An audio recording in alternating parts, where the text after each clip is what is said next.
is at the we dream big and then we have to lay out all the plans to get it going. So over the next hour, we have a wonderful two people to share their story with us. We're going to have Christy and Nate talk about a story of inspiration as well as how they move their inspiration into action. Without further ado, we have Christy McPherson. She's a lead community developer at the Hawaii Appleseed Center for Law and Economic Justice. And we have Nate Hicks, who is the Food Access Policy and Advocacy Coordinator at the Hawaii Public Health Institute. So they'll be giving their story first. And I should introduce myself. So please forgive me. My name is Peggy Mirswa. I'm the Advocacy and Policy Director at HiFi, Hawaii Public Health Institute. So Nate and I work together now, but last session, he was not with HiFi. So I'll let them explain their story, but I will let them take it away now. Thanks so much again for being here. Good morning, everybody. Thanks for being here. I'm Nate Hicks, and I spent the last 4 years working to help get the minimum wage raised in Hawaii.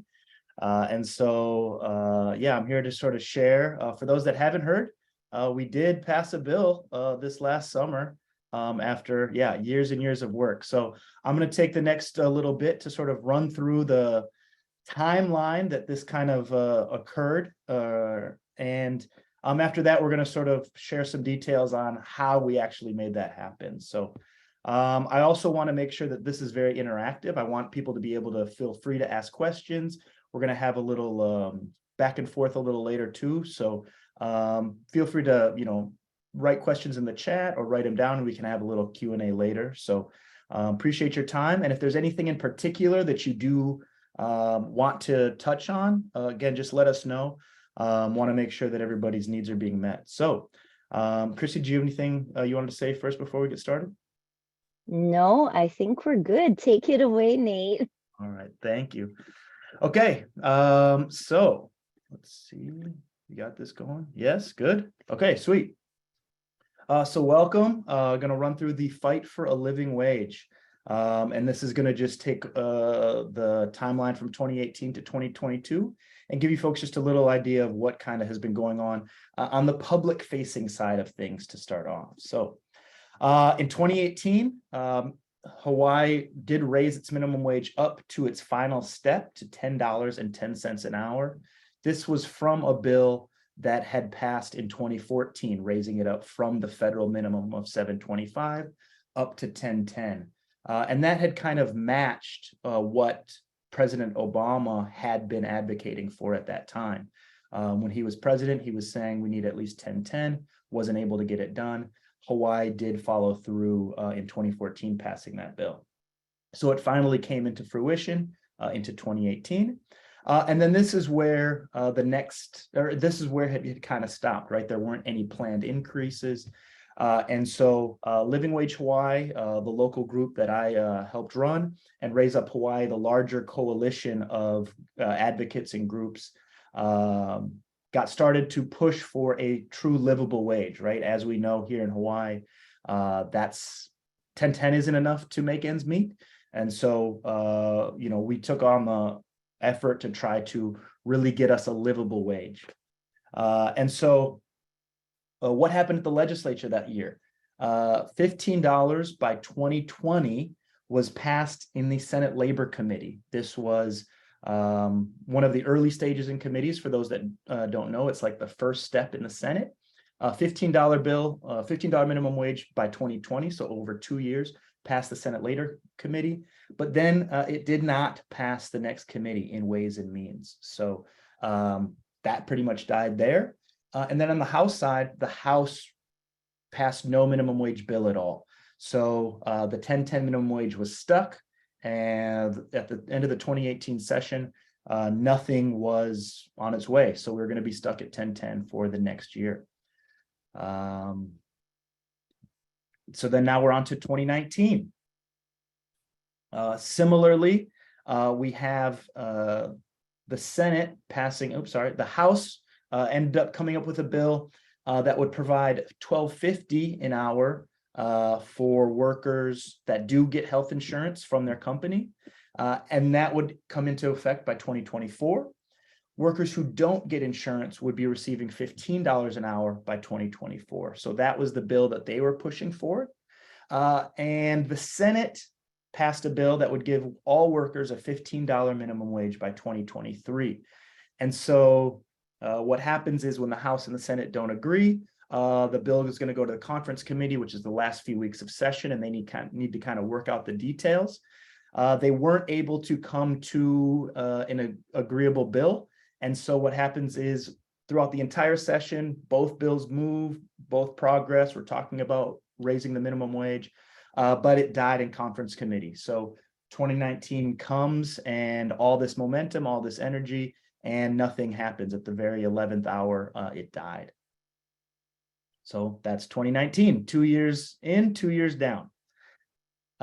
So 2020, fortunately, the House and the Senate came together before session started, and they said, hey, we agree, we're going to raise the minimum wage to $13 by 2024. Passes through the House, both the Labor Committee and the Finance Committee pass it. It goes over to the Senate. So now it's time for the Senate to pass it. The Senate passes the Labor Committee. And then for those of us with decent memories, 2022 had more in store for us than just moving a minimum wage bill. And COVID shut everything down. And so the minimum wage bill, they went into recess. I don't think they had session from March until maybe May again. They reconvened, maybe June, something like that. But when the legislature came back from their recess, the minimum wage was kind of halted. Unemployment was at 30+%. Everybody's hair's on fire, and raising the minimum wage was the last thing on their priority list. And so that was scrapped. So again, 2018, nothing passed. 2019, nothing passed. 2020, nothing passed. And we were still at $10.10 an hour here in Hawaii. On to 2021. Again, COVID is still fresh, right? The vaccines are just starting to roll out at this time. Unemployment has dropped, and Hawaii at this point had been opening up for tourism, I think, for a few months, but it was nowhere near robust. And so the House was taking the stand that, we're focused on businesses at this point. But on the Senate side, the Senate took a little different stance. They were interested in getting something passed, and they ended up passing a $12 bill by 2022. So it's not the full livable wage that we've been asking for, but it would be a $2 increase over 1 year. So it's kind of like I don't know if I want to call it a stopgap, but like recognizing the precarious situation we are with COVID, but let's at least do something. So there's not another year passed without workers getting any raises. But again, the House was kind of like, nope, we're over it. We're not interested. So again, nothing passed. Revving it up again onto 2022. So the Senate passes an $18 minimum wage bill by 2026. So that's over a 4-year span. The House initially proposed a bill that would be $18 by 2030. But as it moved throughout the House chamber, it adjusted to 2028. So they kind of increased the speed at which the $18 was arriving, right? And so then what ended up happening is, again, sort of like two ships in the night, these bills kind of moved in different scenarios, and we end up in conference committee again, the same place we were in 2019. And here, again, the House and Senate have to agree. The Senate agreed towards the House side, giving us an $18 by 2028 bill, which ended up getting signed and now is law. So that does set us at currently having the highest projected minimum wage in the nation, going from what was the lowest minimum wage amongst all blue states. So for those that were keeping track, we can run through that again real quick. Let me see if I can go back. Yeah, here we go. Again, in 2019, the House was offering $12.50. In 2020, the House and Senate were offering $13. In 2021, we were talking about $12. And then in 2022, we actually got this 18, which was a big shift from what the previous conversation had been. But again, it did take, pretty much I guess that's 5 sessions, 2018, 19, 20, 21, and 22, to finally get us above that $10.10 mark. So we are now at a $12 minimum wage. It came into effect in October. In a year, we're going to have a $14 minimum wage, and every 2 years after that, it'll raise up to $2. So we are going to be at 18 by 2028. So that is kind of the timeline of what occurred. And so now what I would like to do is kind of ask you folks, this didn't happen in a vacuum, right? It's not like, the House and Senate just independently decided all of these things on their own. And so what I want to do is sort of get your opinion. For those that do know, great. But for those that don't know, and again, this is the advocacy training part, what happened that helped make the passage in 2022 a reality? What kind of behind the scenes things were occurring that weren't on the general public's radar? What was going on? And so what I'd like you to do is think about this on your own for a little bit. And we're going to come back and sort of gather some thoughts from you folks, right? So what are some things that you think happened, or what do you think, some things you think maybe should have been done to make this a reality? And so before we move on, I'm going to pass it off to Christy first, or Christy next. I would like to take an opportunity to just answer some quick questions if anybody has any. So I'm going to stop sharing this real quick. Feel free to write them in the chat, unmute yourself, come back. But if anybody has any questions just on what I talked about, or on some things that you hope we can discuss here coming up.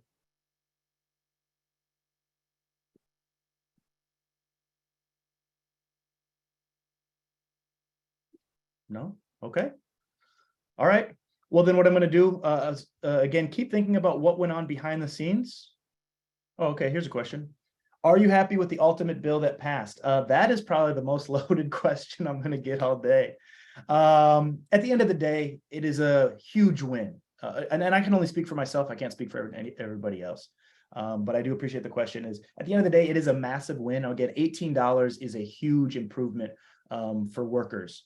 From $10.10 an hour, making $21K a year, up to I think what's going to be like 36 or 37 annually, 37,000 annually, is a massive win. And although it's not the perfect bill by any means, it is a very significant improvement. And I think had that bill that got passed this session had that been passed in 2018, I would have been over the moon excited. I think what hurts the bill's resulting passage is that it did take 5 years to get done. I think that's what's sort of disappointing. But I think I take a lot of inspiration in saying that the bill at the end of the day was pretty good. And hopefully it sets the tone now for future years, that we don't have to spend 5 years fighting. Maybe I hope that this has kind of been a shift that has helped push us as a society and as a legislature to recognize the overwhelming need of low-wage workers to make a livable wage. Terry Locke asks, did employers get on board? How? Christy might be able to talk about this a little later, but many did. We did have a lot of support amongst employers and businesses, but obviously there were several that were still adamantly opposed. But that also is a bit of a nuanced situation, especially when it comes to 2022. And I'll touch on that a little later. So I think great question. Can you talk about the tip penalty as a sticking point? Yeah, that's a good issue that didn't get brought up. So the tip penalty is something, for those that aren't aware, is tipped workers can be paid less by their employer if they earn tips. And I think they have to earn at least $7 above the minimum wage in tips to be paid a lesser wage. And I'm going to mess up all the specific details, but at the end of the day, I think the tip penalty right now for tipped workers before the bill passed was, I want to say, $1 or 75 cents, something like that. I would have known this 6 months ago, but I've disappeared it from my brain. But part of the bill, although we did get $18 an hour, the tip penalty is actually raising up as well, and it's on its way up to, I think, going to be $2.50. Again, somebody else can correct me if they know the better answer. And so that's a disappointing reality, that tip workers aren't going to be making as much as they otherwise could have.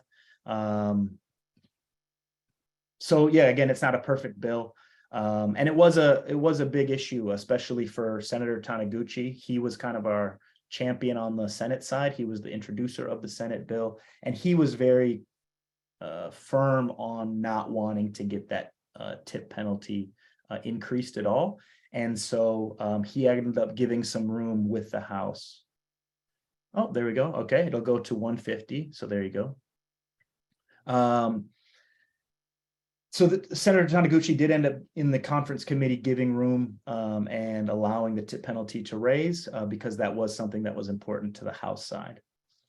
Does this also change the qualifying limits for SNAP and other resources?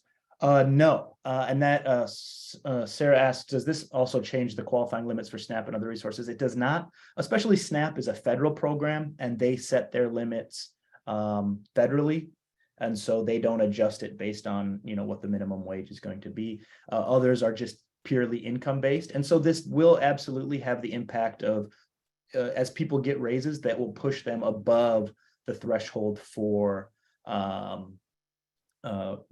social safety net programs. And so that is a definite issue and definitely something that hopefully gets worked out within the social safety net program, which are already not robust enough.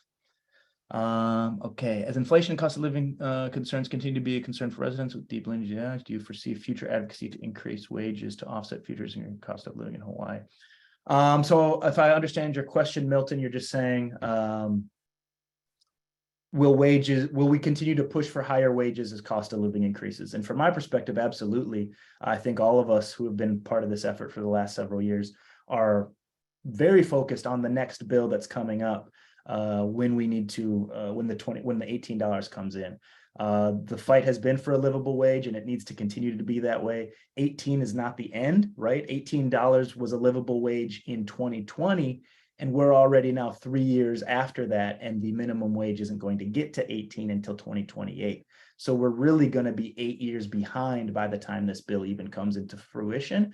And so we haven't hung our hat as like a mission accomplished banner or anything like that. It is a step in the right direction and a huge win in this session, but more work definitely needs to be done.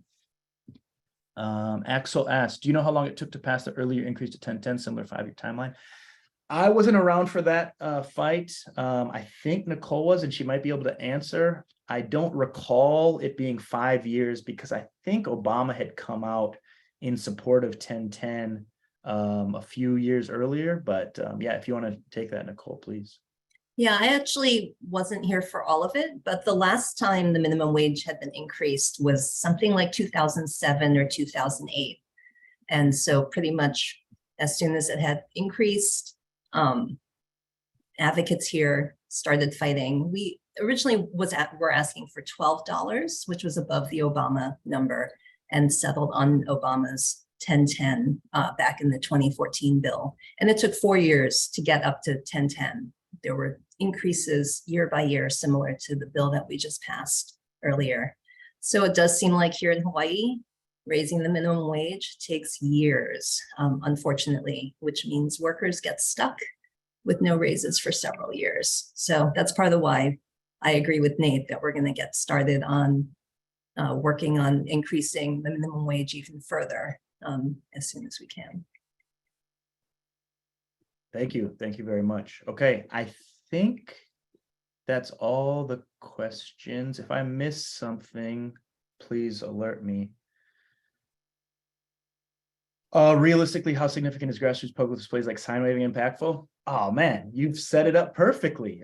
So yeah, I think I'm gonna pass that one off to Christy to answer. I think she will be able to handle that a little better. But I appreciate the questions. And again, I do really want people to think about what are some actions you think occurred. We're going to come back and have a little back and forth later, but I do want to introduce Christy McPherson again. She's with Appleseed and has been crucial in our on the ground organizing. So I'm going to get this PowerPoint pulled back up again for her and let her take it away. Aloha and good morning, everyone. It's so great to see all of you here. I am just going to talk a little bit about the public side. How did we engage the public on this issue in 2022 and starting in 2021, actually. So if any of you are familiar with Raise Up Hawaii, we are a coalition made up of advocacy organizations, community organizers, policy researchers, business owners, and a lot of different workers, especially minimum wage workers, low wage workers. And we also were able to engage with business owners, at least 17 small and medium business size businesses that we engaged during this past year, just doing one-on-ones. And so, yeah, it was a real, we tried to make it a broad effort and listening, doing some deep listening with business owners as well as workers. And sorry, Lisa, I'm looking at your comment. Time consuming. Yes. Okay. Well, we'll talk about sign waving. That is for sure. So coming up, we have some other slides. And so as you can see, these are some of our businesses that were already part of Raise Up Hawaii.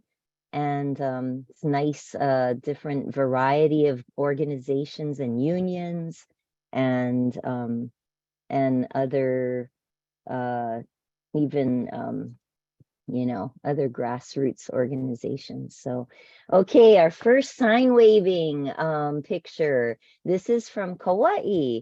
And so we were able to actually have sign waving on each of the islands except for Lanai and Molokai, I think.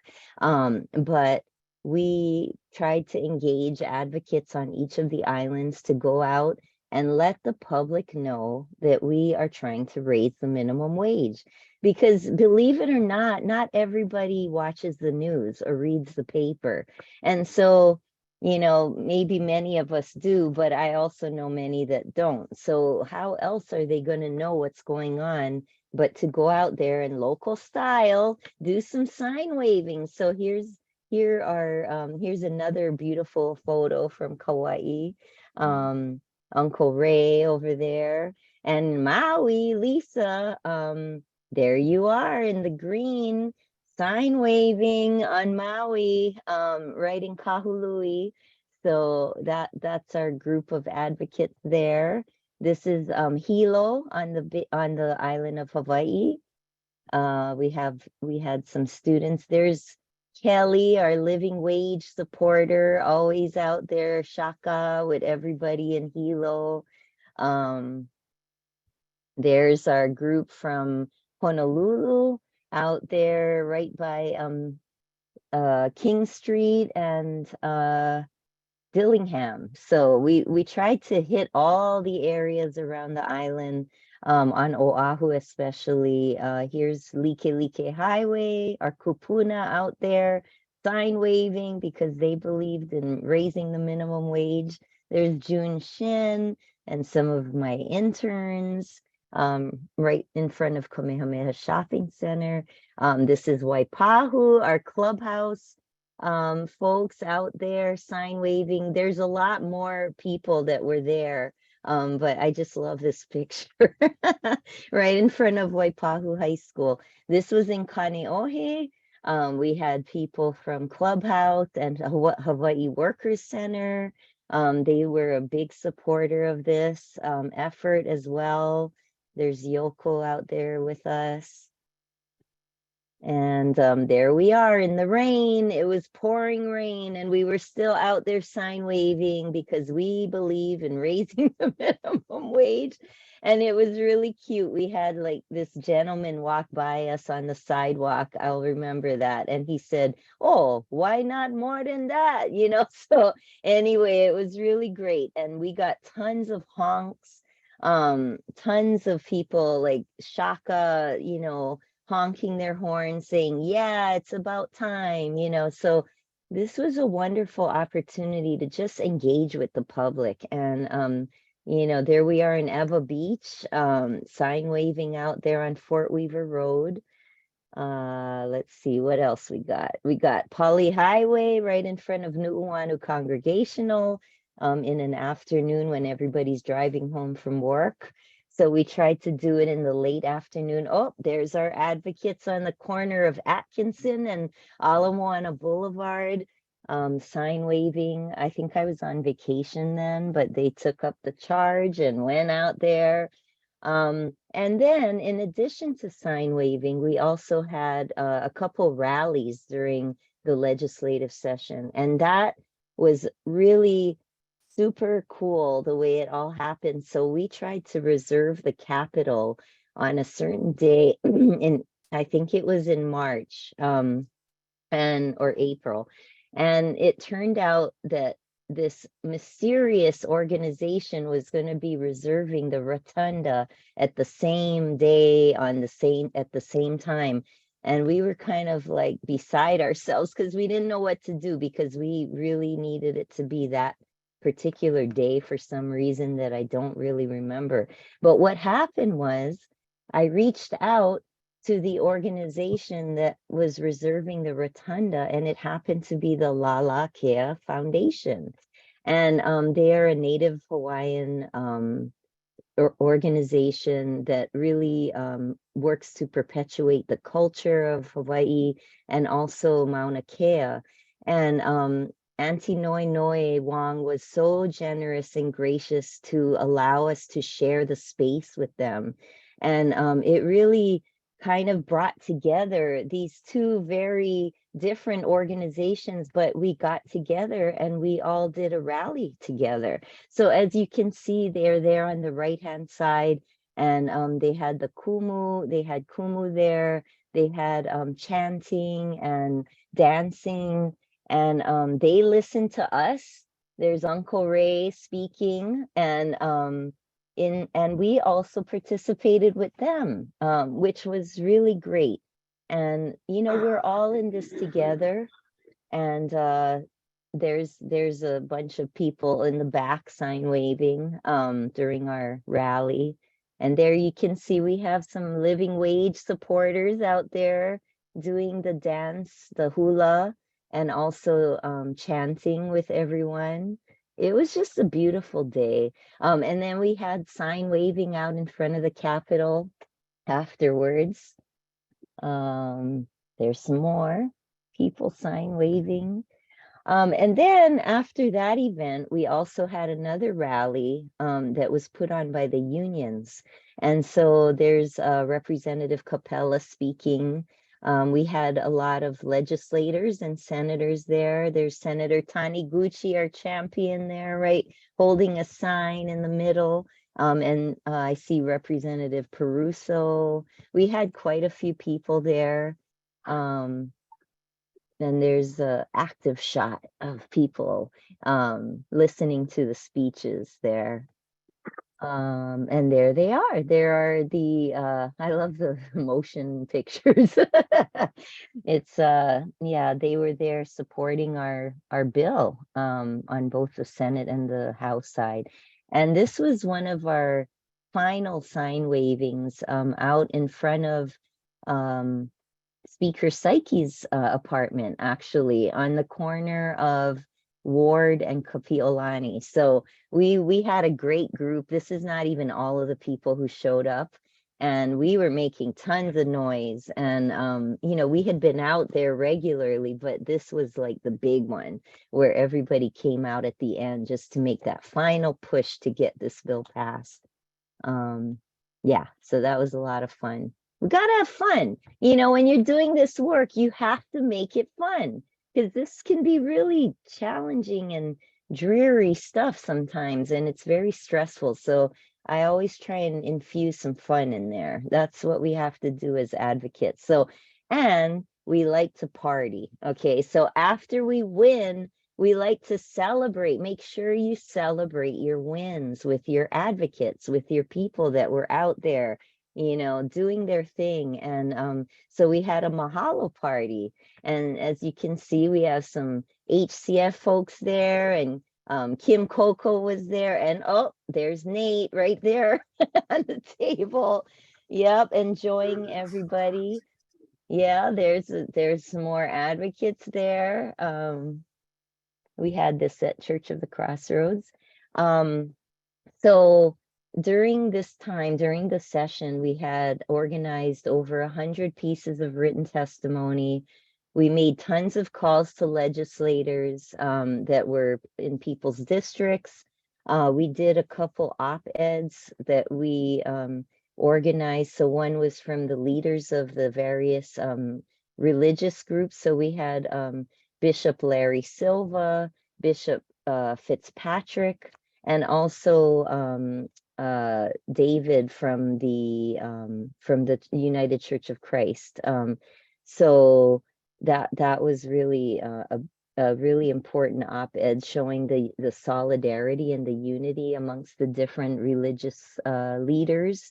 And then we also had social media graphics that we would release from time to time throughout those 3 or 4 months. And thank you to our comms people. We definitely got those graphics out showing different aspects of the issue and how it impacts different people like women, single moms, you know, women of color, and those kinds of things. So what's next in doing this work?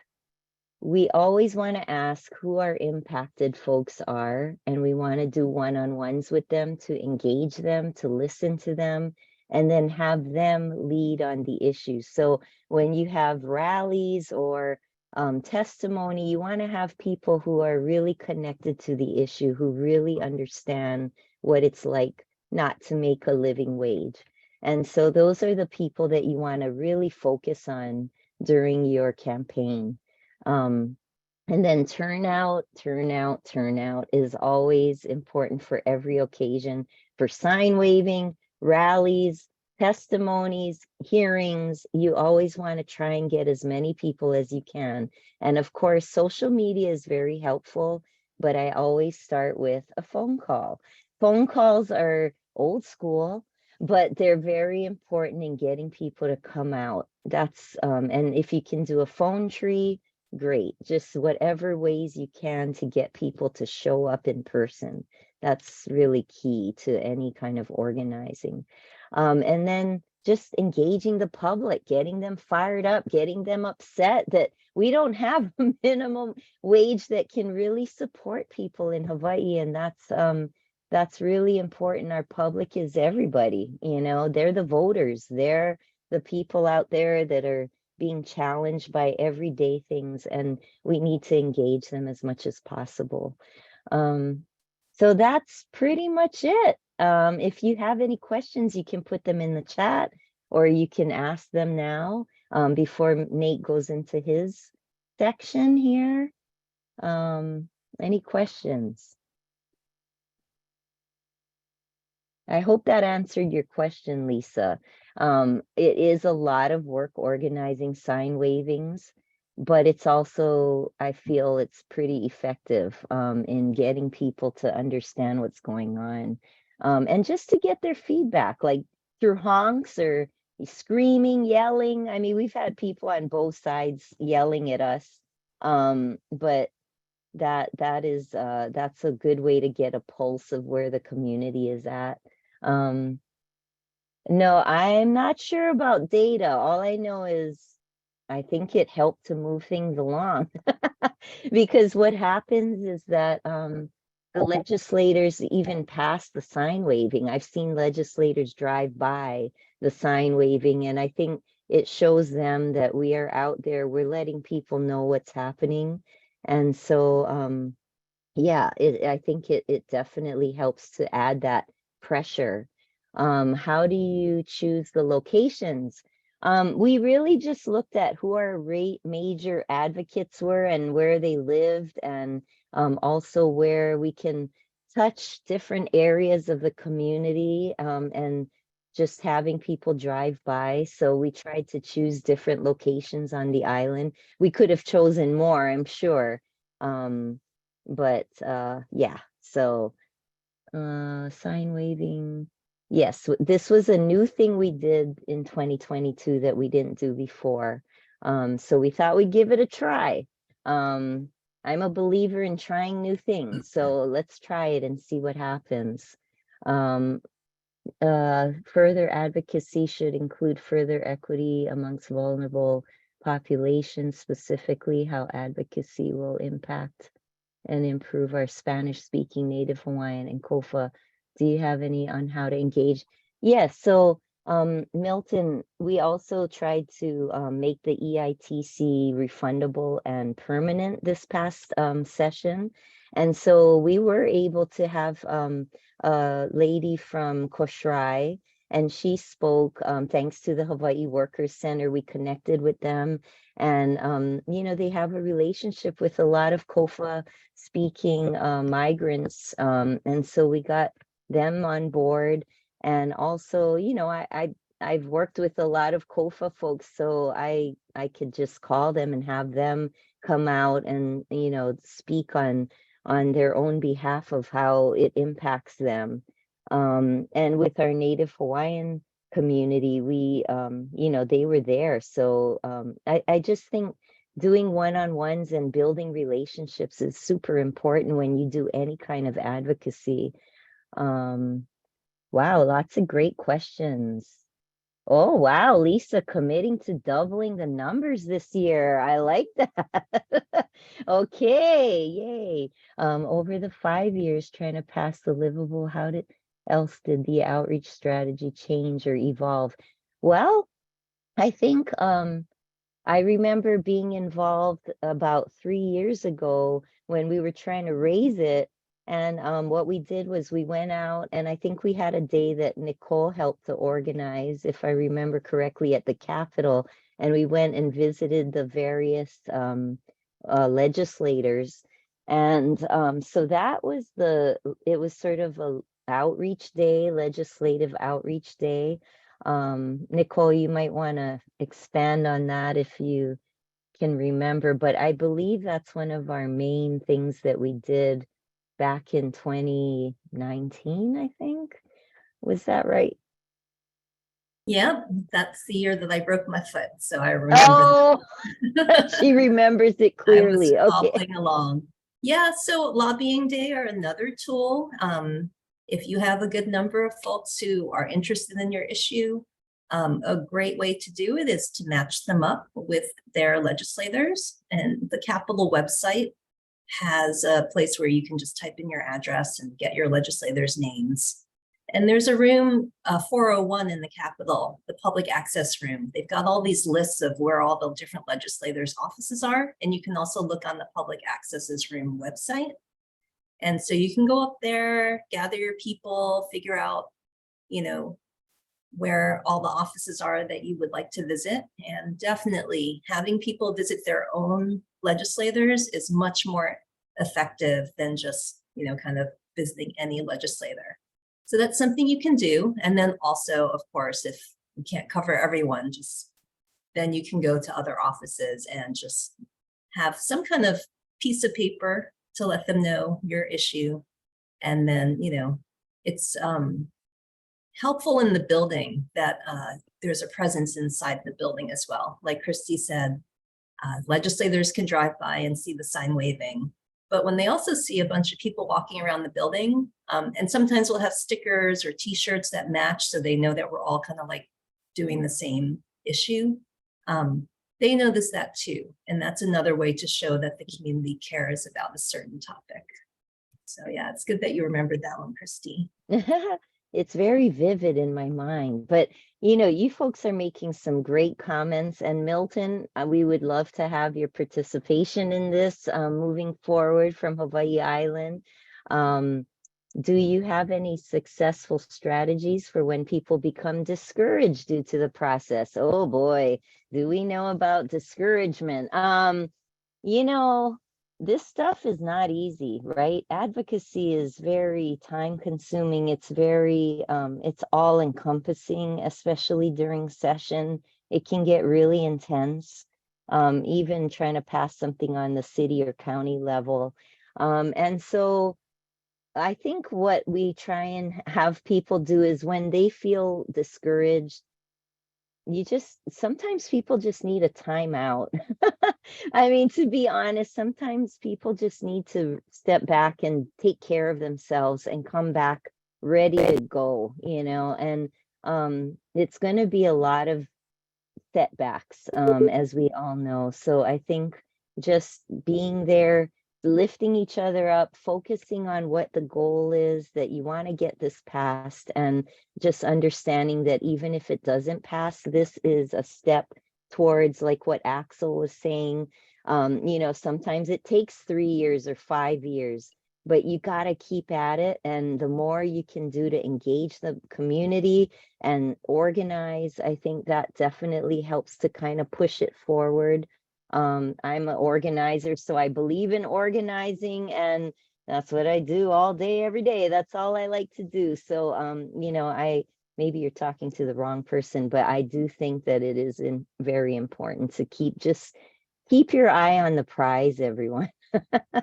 I know that's not probably a helpful answer, but that's sort of what I have to do to myself, is just pump myself up and say, you know what, the people need this. We need this as a community. And you know what?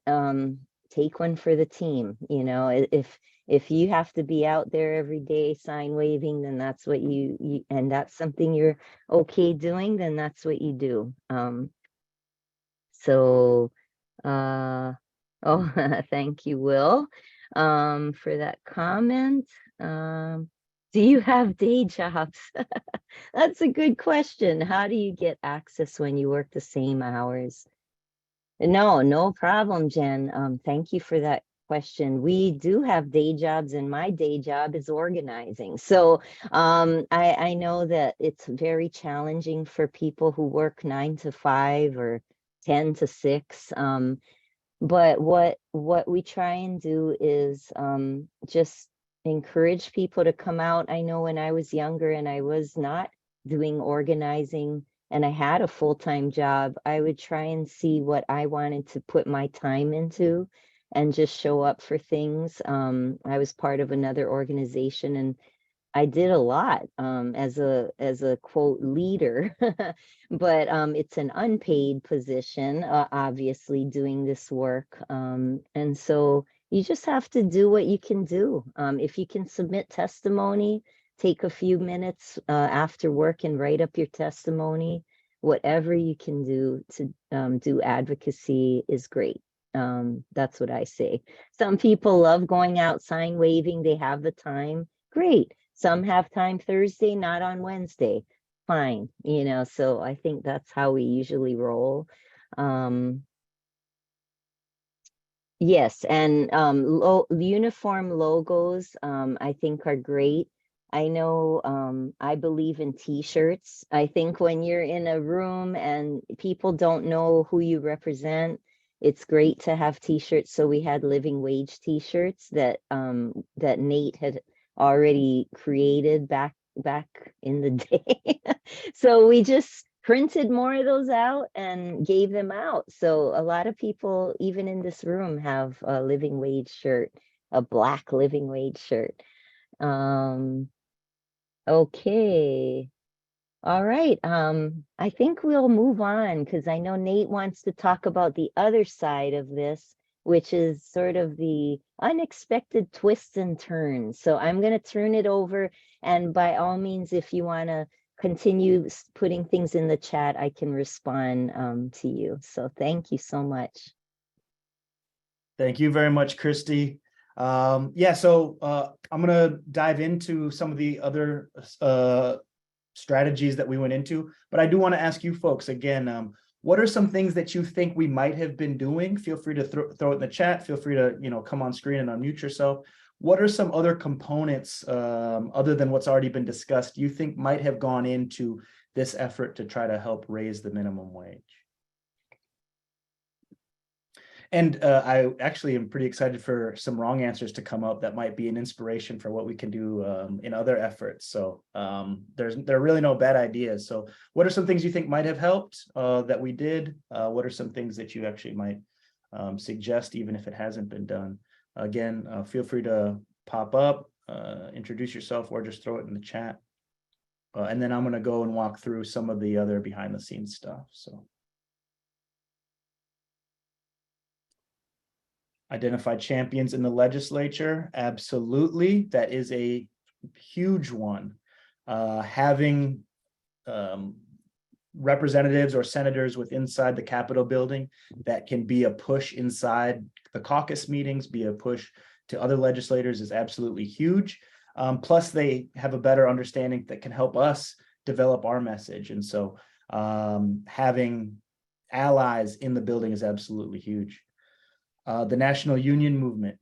Having unions on board with our fight was critical. They had some massive pushes. Obviously, you saw the rally pictures there, but they also know and have a lot of powerful strings and connections in other ways too. So absolutely critical there too.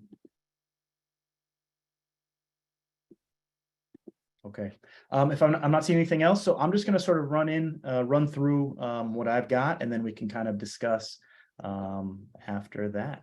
So let's see here. Okay, so I'm just going to highlight again kind of year by year, and then sort of show you the behind the scenes actions that have sort of been going on that helped shape that scenario. So again, 2018, the minimum wage was $10.10. Living Wage Hawaii and Raise Up Hawaii started the push.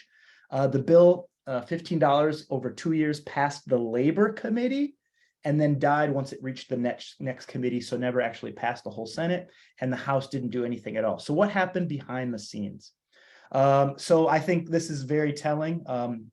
Jill Takuda, now congressional representative Takuda, in 2018 was running for LG. She was running for lieutenant governor, and she was the chair of the Senate Labor Committee. So in an election year where she had a big fight on her hand, she showed that as the labor chair, she supported raising the minimum wage.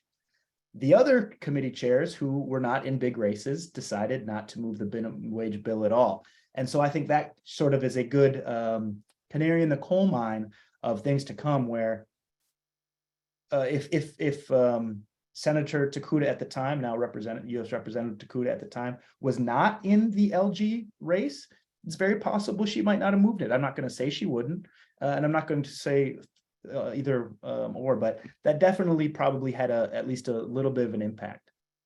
One of our big talking points was pointing to a livable wage. That was a big rallying cry for us, and the state puts out a self-sufficiency study every 2 years. And the self-sufficiency study that came out that year pointed to a $17 minimum wage that we really rallied behind.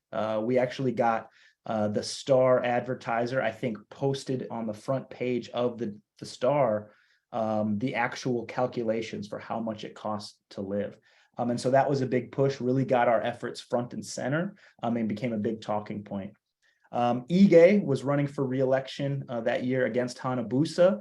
And so as is like I was talking about earlier, if you have a big race, it really helps shift the narrative, right? Legislators are much more willing to speak vocally and positively about issues when they have a big race on their hands. And so this is one of the many different things that all of us tried to get to stick on the wall. I think Christy had mentioned this earlier. Just do something, try and see if it's going to work. And so Living Wage Hawaii put out a voter guide asking all of the candidates whether they supported raising the minimum wage to a livable wage. And we got Hanabusa to agree. And then Ige weeks later agreed. And actually a majority of senators agreed that they supported this in theory. And so these are some of the things that we tried and tried to put this out and publish. And so, oops, here we go. And so here's the self-sufficiency budget that the state puts out. This one's from 2020, but you get an idea of kind of what the, I think, front page of the Star Advertiser was showing. And so you can look and you can see, you know, here's on that far left column what it takes to live. I guess it's not broken down by wage in this section, but just showing how expensive it is to live here and how little the minimum wage really ends up being. And then here's the voter guide that we tried to put together. And you can see here in the middle, Ige and Hanabusa saying that they're living wage supporters. A lot of effort to put this thing together, and I'm not actually sure it was worth it, but it did actually get some big commitments. And so it was great actually to see Hanabusa in some of the candidate forums when they, because $15 an hour was the big sort of talking point in the nation. And so that, and then Ige had actually made $15 an hour one of his big advertisement campaigns. And so this was being asked during the forums. And so it was actually awesome to see. I was really stoked when they had asked Hanabusa directly, you know, do you support a $15 minimum wage? And she responded back, said, no, we actually need a livable wage. And she cited all of these self-sufficiency data. And so that to me, I felt was evidence that at least this chart or whatever was somewhat useful, because I think it did help shift the narrative.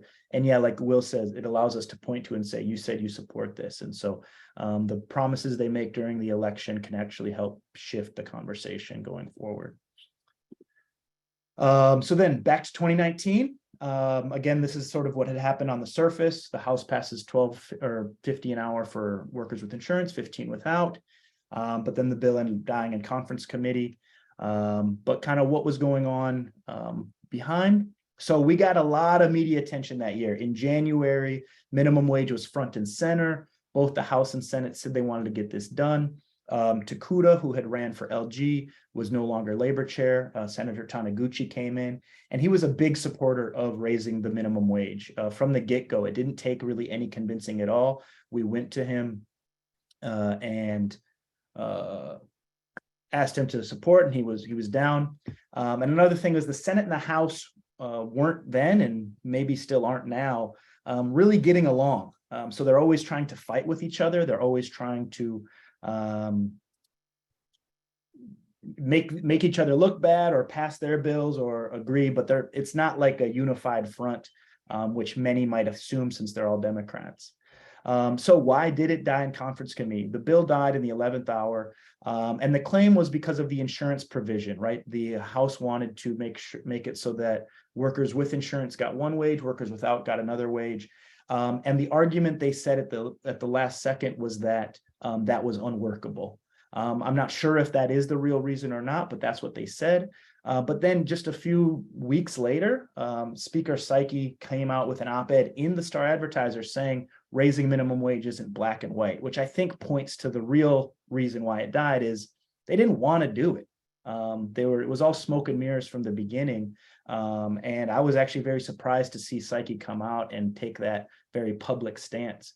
But it was also evidence of how much energy and media attention was surrounding the minimum wage fight, which was a result of a lot of our efforts to try to put this thing front and center, right? We made it the talking point of the 2019 session. So yeah, it's a lot of work trying to push these legislators to, do the right thing and do what they say they stand for. One of the, and I'll say this briefly, is one of the really telling things that I learned in this, because again, 2018 was when I first started getting involved, is I was trying to figure out which legislators do actually support raising the minimum wage. And I didn't realize how difficult figuring that information out was. And so I would call their office and I would say, hey, yeah, does blah, blah, blah support raising the minimum wage? And their staff would say, oh, of course, they support $15. Yeah, absolutely. And I go, okay, great. So if a $15 minimum wage bill goes to your committee, you'll schedule a hearing, right? And the staffer goes, oh, I don't know about that. And that was a big wake-up call for me as a sort of naive person getting into all of this is, had I not asked that follow-up question of, well, will you actually make it happen? I would have just, been oblivious and assumed they really support it. But when it came to the rubber meeting the road, and they were saying they supported it, but unwilling to actually move it in their committee, a lot of these legislators are saying one thing and doing another. So that's, again, one of the lessons that I learned, and realizing how much you really have to hold their feet to the fire and how much pressure you got to put on them. So here's the May 27th, weeks after the bill dies. This is penned by Speaker Psyche himself, saying it's not a black and white issue, pretty much coming out and saying, although we said we wanted to pass it, maybe I really don't. So we fast forward to 2020. And, due to all of the pressure and all the media attention, the House and Senate had gotten together and agreed to a $13 minimum wage bill by 2024, which obviously us as advocates were overwhelmingly frustrated with. I mean, this was a joke. We'd been pushing for 17 at that point, and the national talking point was $15, and you're coming to us with a $3 raise over 4 years, not even $1 an hour. I mean, it was unbelievably frustrating. And it flew through the process. This bill had moved faster than any bill I had seen. It was just flying through, which I think is, again, a sign that they realized that that was a good bill to appease the people that didn't want to raise it. And so they didn't want any arguments. There weren't any changes. It wasn't any drama. It was just like, go, go, go, go, go. And then obviously COVID came, and they were like, oh, we don't have to do it anymore. But sort of the behind the scenes thing is Psyche and Luke, leaders of the House, they had kind of put together this joint $13 an hour bill without really getting input from the Senate. I remember having some conversations and realizing the Senate was like, we were aware of this bill yesterday before it was actually announced. So it kind of took them by surprise, which again is sort of evidence of the inter-chamber squabbling. What was a good positive was DBET had come out with a study highlighting there was no negative impact on unemployment or on businesses when the minimum wage was raised. That was a big talking point for the opposition, saying, well, if we raise the minimum wage, then the sky is going to fall. We're going to be out of jobs. All of our businesses are going to shutter. And our state Department of Business, Economic Development, and Tourism came out with a study saying, not true. Unemployment's all good. Businesses are all good, which again really gave us another quiver in our, give us another air in our quiver.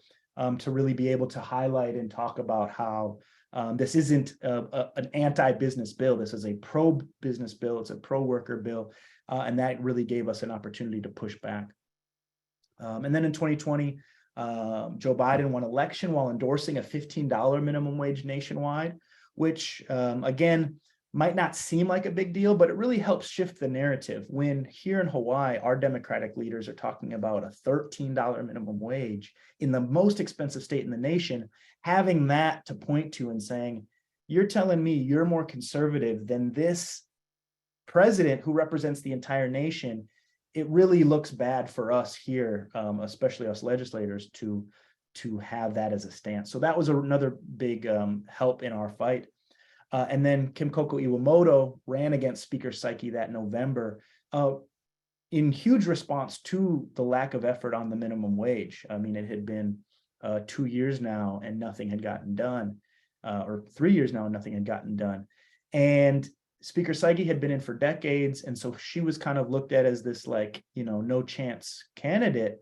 But she ended up losing by only 167 votes. It was ridiculously close, one of the closest elections of the entire year. If not the closest. And that was really a wake-up call. Speaker Psyche hadn't really been challenged, I think, at all, maybe, or at all seriously in decades. And she was a champion for raising the minimum wage, was out there front and center talking about how important it was. And so that, in my opinion, was all a huge boon to our efforts, right?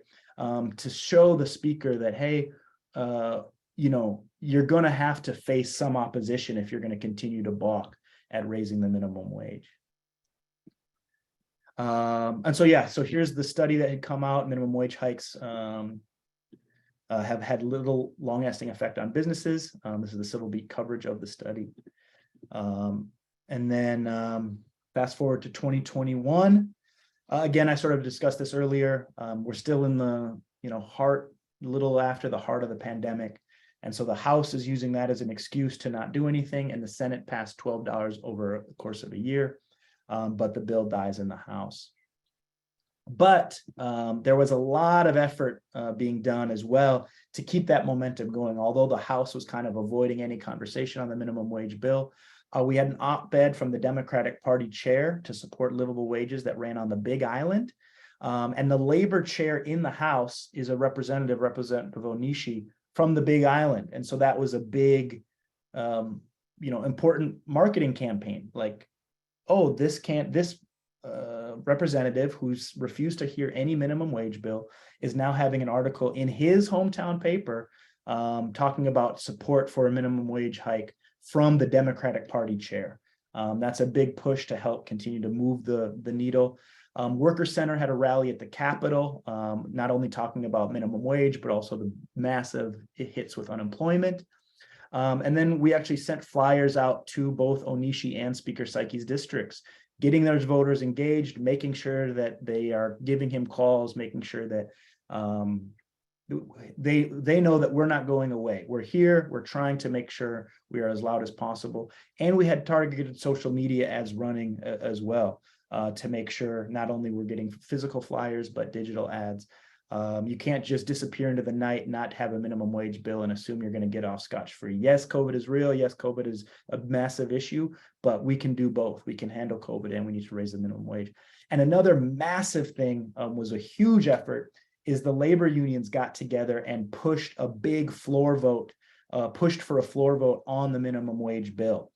So like I said, the Senate had passed a $12 minimum wage. The House did not. The House didn't move it at all. And we had our labor unions try to organize the House outside of the Speaker's support to get them to vote on the bill on their own, which is, I don't think I've ever seen it done here in the 5 years I've been doing this, right? Going against the Speaker, pulling the bill to the floor and putting it to a vote would have been a massive issue, I think, in any scenario.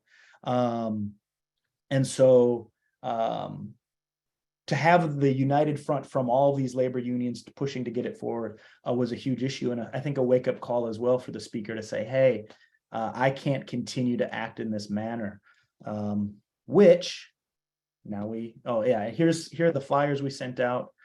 Please contact Speaker Psyche today, ask him to schedule and pass this bill.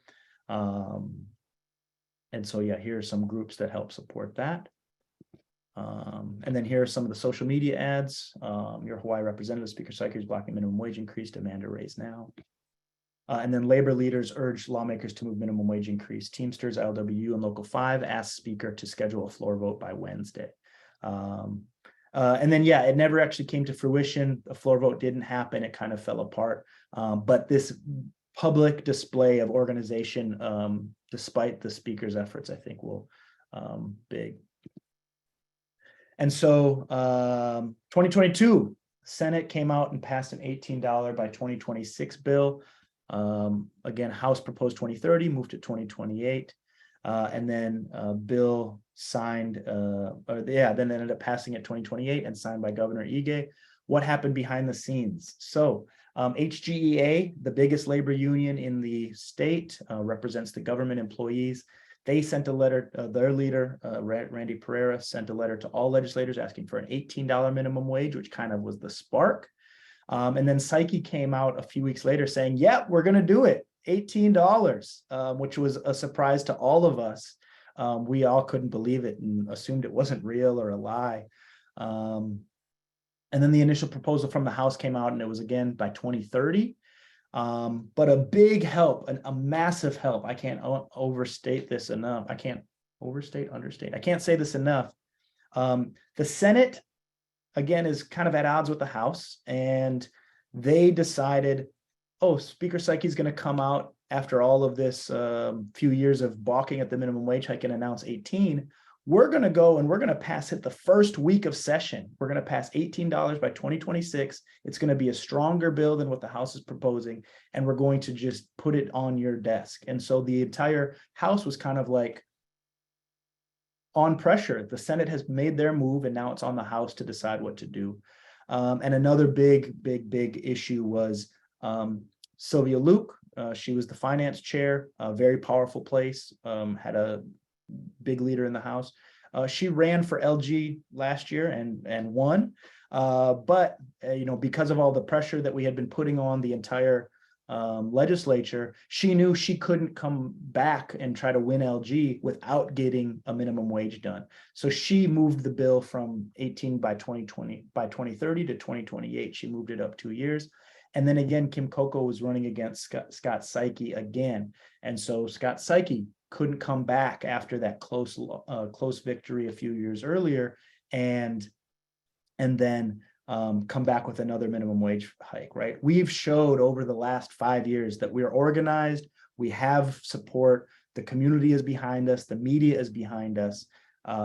We've gathered enough effort to really try to make this a reality. And so despite all that, despite all this energy, despite all this rhetoric, we were still waiting until like the 11th hour to get confirmation that this thing was getting done. So, it took a Herculean effort from all the folks that were involved. And it still kind of was up in the air. I was having flashbacks from 2019 when we thought it was a done deal and it lost in the 11th hour. So, yeah, these are all the things that kind of had to get done or that were helpful in trying to get this thing passed. And so, yeah, here we are with the advocates, with Governor signing this bill.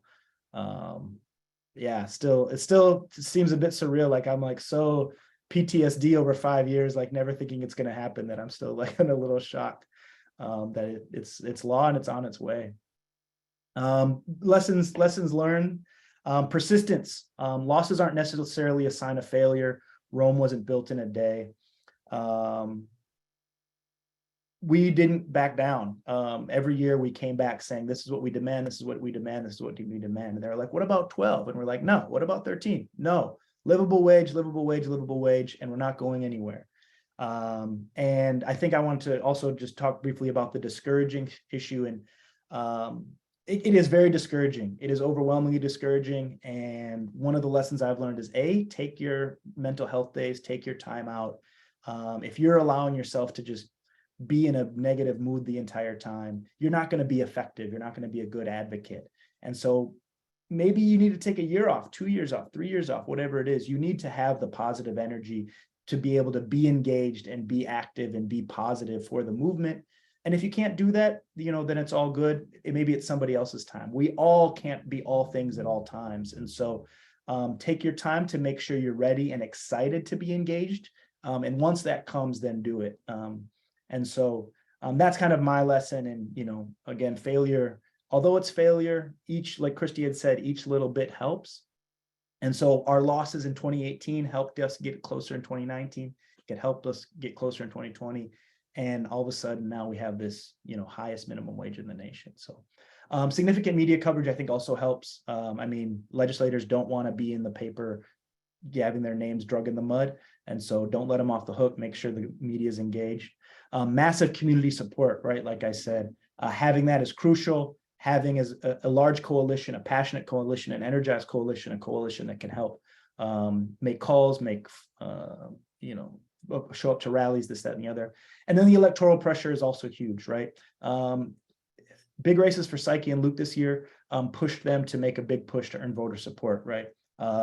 Had Saiki not been racing against Kim Coco Yumoto, had Luke not been running for LG, maybe 18 wouldn't have been our bill. Maybe it would have been 15. I can't say. It's hard to say. We have 1,000 pieces putting together, but that is also a big issue too. So I think I'm over time, and I do apologize, but I do want to see if there are any quick questions that I can run through. And I do appreciate everybody's time, and I hope this was helpful.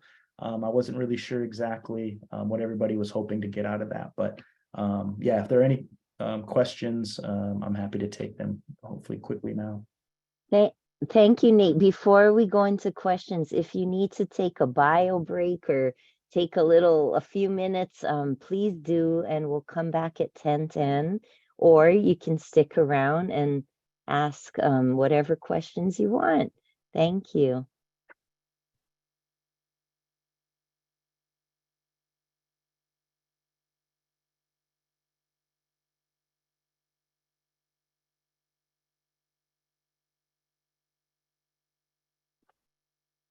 Okay.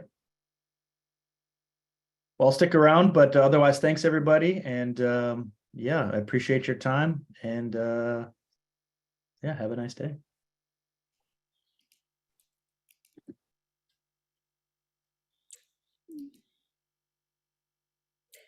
Thanks so much, Christy and Nate. That was awesome. And just as Christy said, the next session is going to start about 10:10. So if you need to go ahead and take a break, we'll start up in a little bit. Thanks.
Hi, everyone. It's 10:10, so we're going to get started. And some of you were starting to ask questions about media engagement and getting the public involved that way. So we're going to kick it over to Nicole Wu from HCAN and Will Karen from Appleseed. And they're going to talk a little bit about that part of the process where they inspired others. So go ahead and take it away. Thanks, folks. Thanks so much, Peggy, and thanks for everyone for coming back. Again, I'm Nicole Wu from Hawaii Children's Action Network, and I'll be doing half of this presentation, and my partner in this, again, is Will Carone from Hawaii Appleseed. And this is just sort of an example of how we had a great team of a lot of different committed people over the last several years for living wage. One thing to let you know, I hope that Christy and Nate inspired you. I was really inspired by their work, but living wage is one of the hardest issues that you can try to work on at the legislature. So if it seems a little overwhelming and intimidating and hard, just note that in many ways, the biggest opposition that we had was the business community, right? They went full guns against raising the minimum wage. The Chamber of Commerce has lots of money.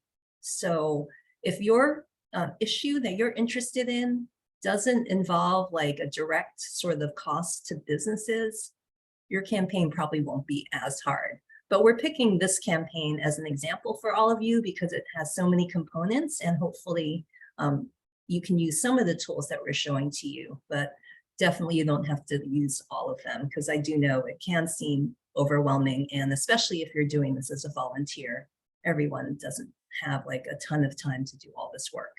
So we're going to be showing you a lot of the key points for a media campaign and different ideas and different ways that we use them over the last few years for living wage. So I think this should work.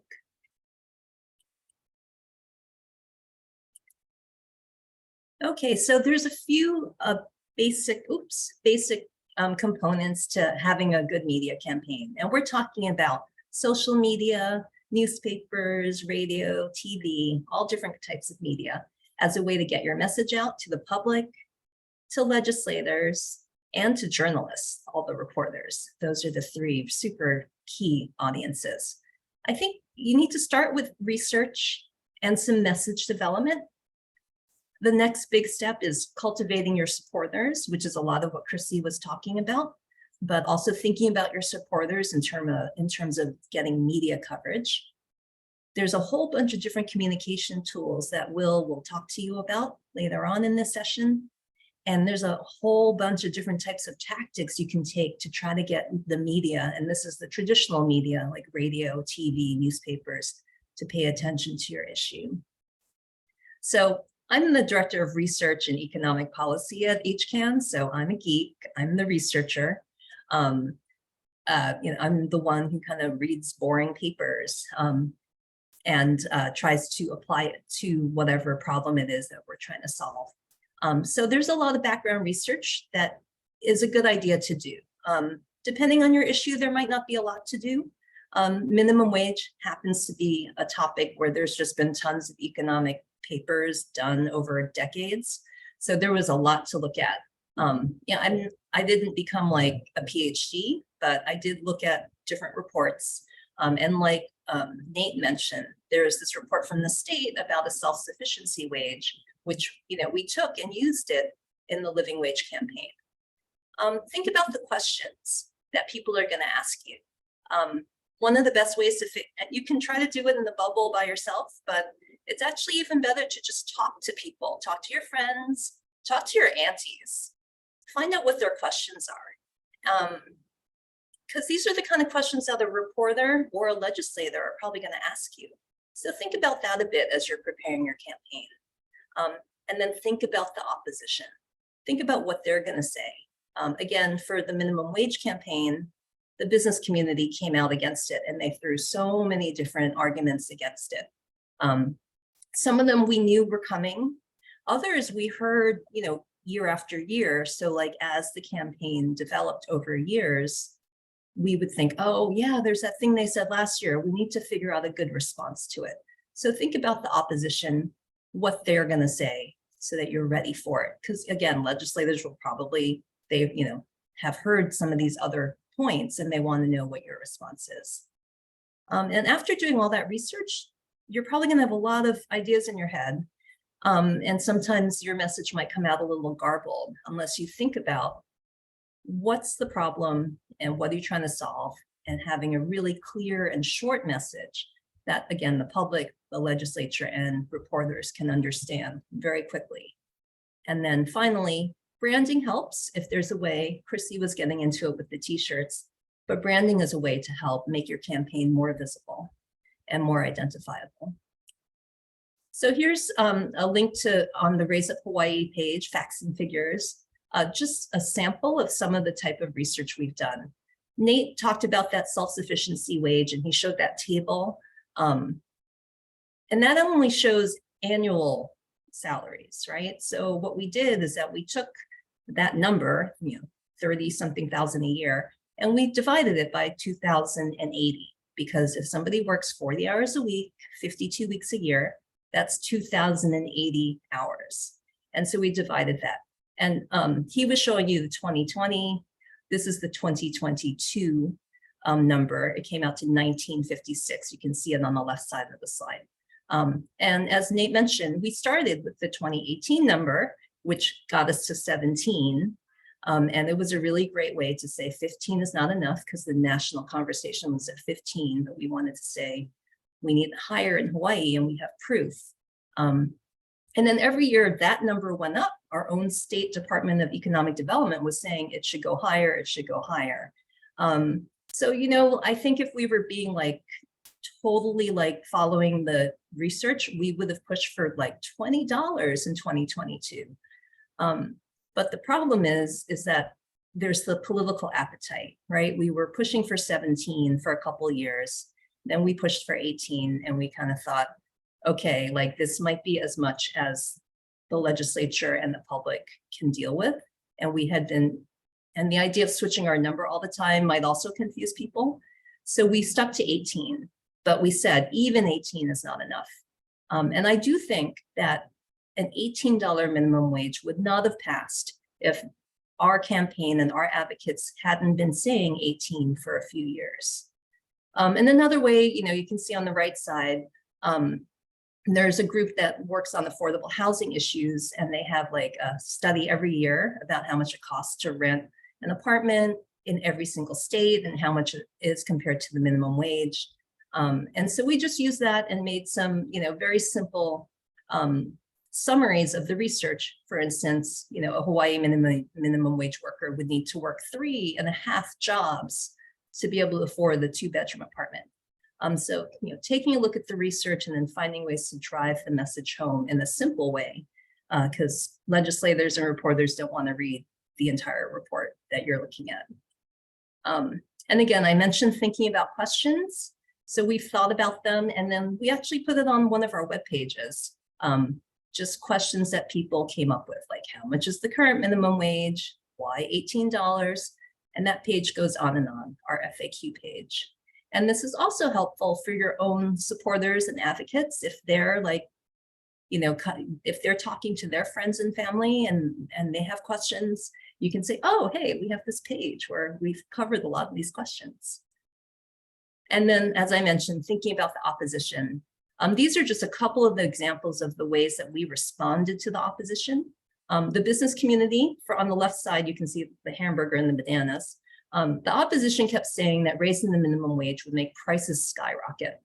And again, minimum wage happens to be one of those topics where there's actually been a lot of research.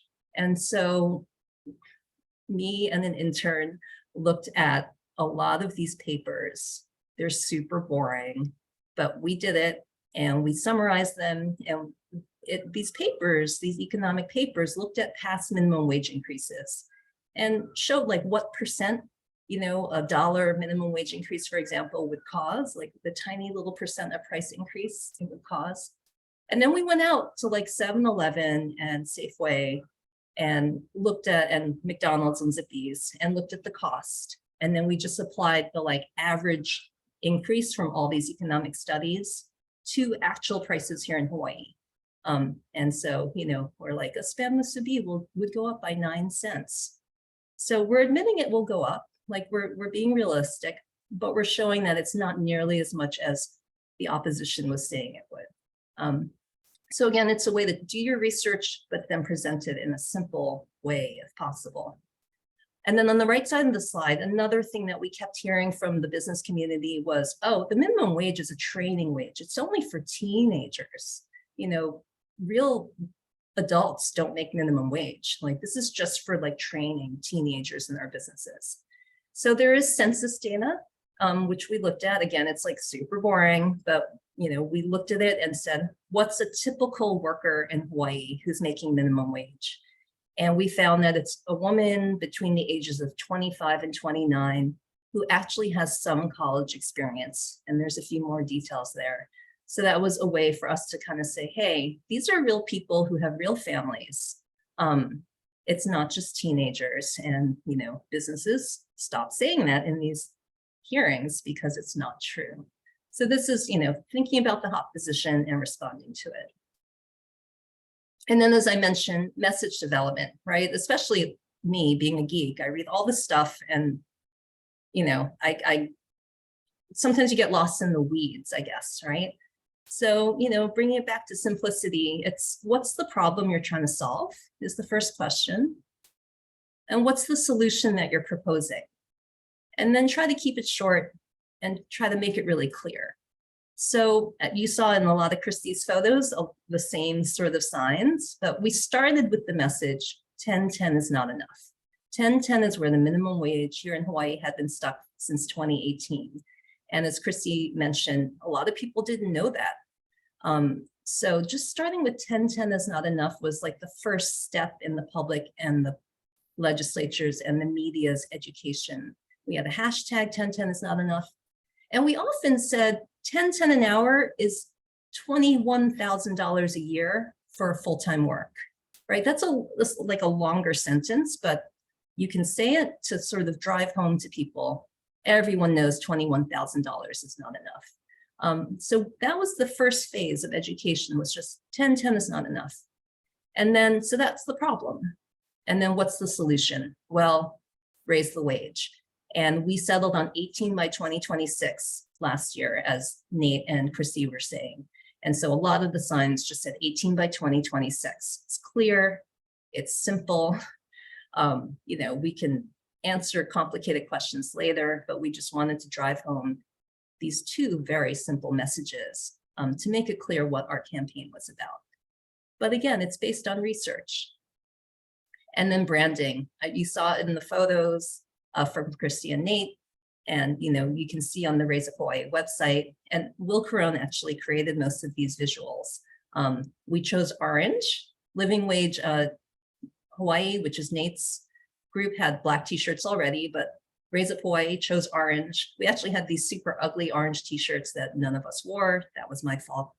But we had signs in orange. We had the hand logo, which became very recognizable. And when we couldn't afford t-shirts, or if someone like me screws up and orders really ugly t-shirts, we did stickers instead. So we had these like stickers people could stick on their shirts, and if people show up for something and they don't have a t-shirt. So that's another way that you can sort of, help. And having these orange living wage supporter signs is another way. Just if somebody doesn't show up in the right color, they can still be identified as part of your campaign. So branding helps if you can do that, just to make it make people see that there's like a real movement and that we're organized. And then cultivation of supporters is the second of the 4 key points that I mentioned. Christy mentioned impacted folks, and that's so important. Who are the minimum wage workers? How are they being impacted? Reporters, especially like TV reporters, they want to talk to somebody who's actually affected by it. So Christy, a few years ago, was helping us find these workers, and we found people who had like a 19 hours a week job at Best Buy and a 19 hours a week job at Subway. So they're working almost full time and they're making less than $20,000 a year. And they were willing to talk to TV. it's really hard to find people who are willing to talk to the media. I actually have seen some people on this webinar who have been talking to the media on behalf of, telling their stories about the need for more economic supports in this state. And that's part of, Christie's work, is doing these one-on-ones, hearing people's stories and talking. And in terms of media, it's very important. Also, we end up going to the legislature and we're visiting. And so having impacted folks who can talk, who can submit testimony, it's hard to get to a hearing, but you can submit written testimony during your off hours. For living wage, the business community was key because we had the Chamber of Commerce opposing it and a lot of other kind of popular businesses here in Hawaii opposing it. So finding a handful or more of business owners here in Hawaii who could support it and say, we care about our workers. We want them to be able to afford basics. Or we had another business owner who said, I pay more than the minimum wage and I find that I have better workers that way and that my workforce is more stable and I don't have to spend money on training and turnover. So finding those business leaders for the living wage campaign was really important. In general, just respected professions that have something to do with the issue that you care about.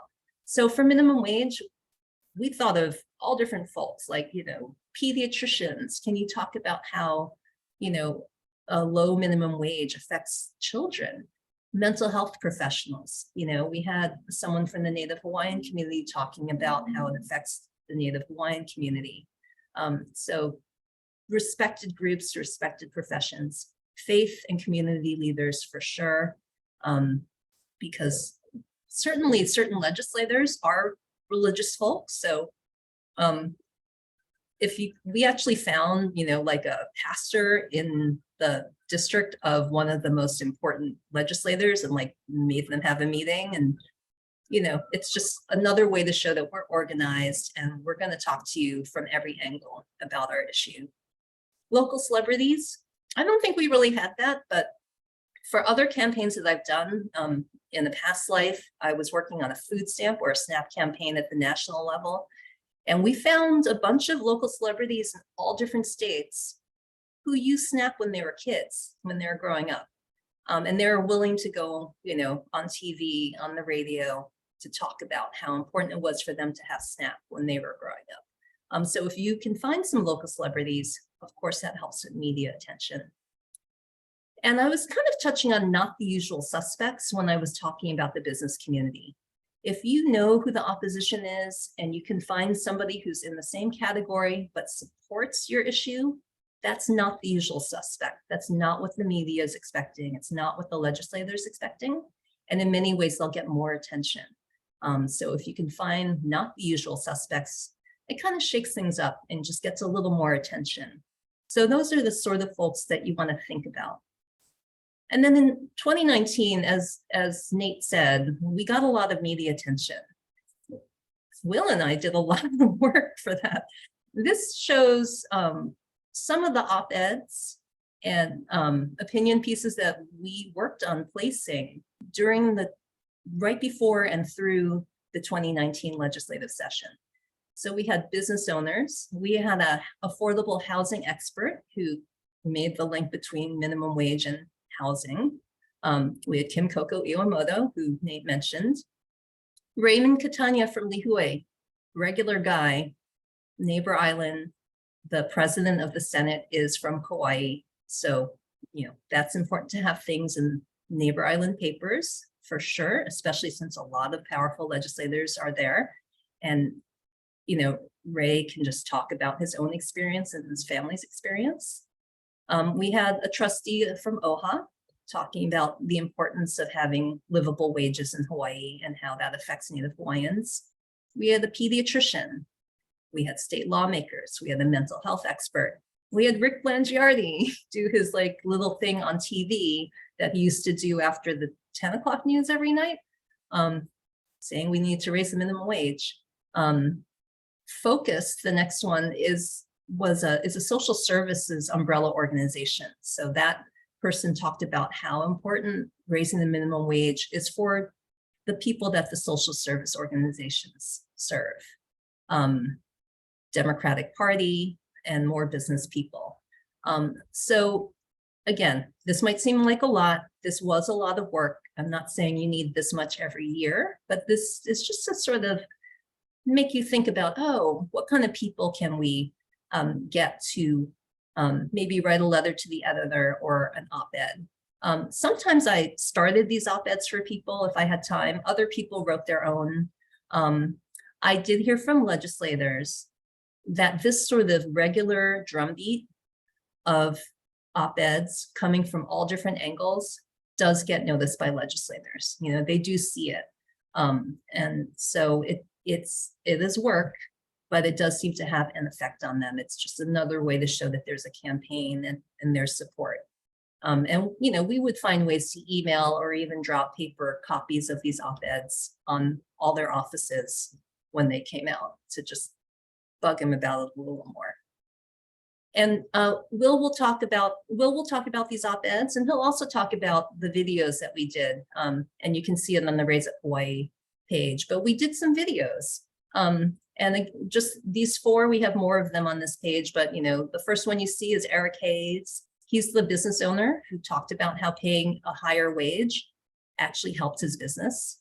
The next one is Ava Andrade. She's a representative of the Catholic Church in Hawaii, and she talked about the need for a living wage.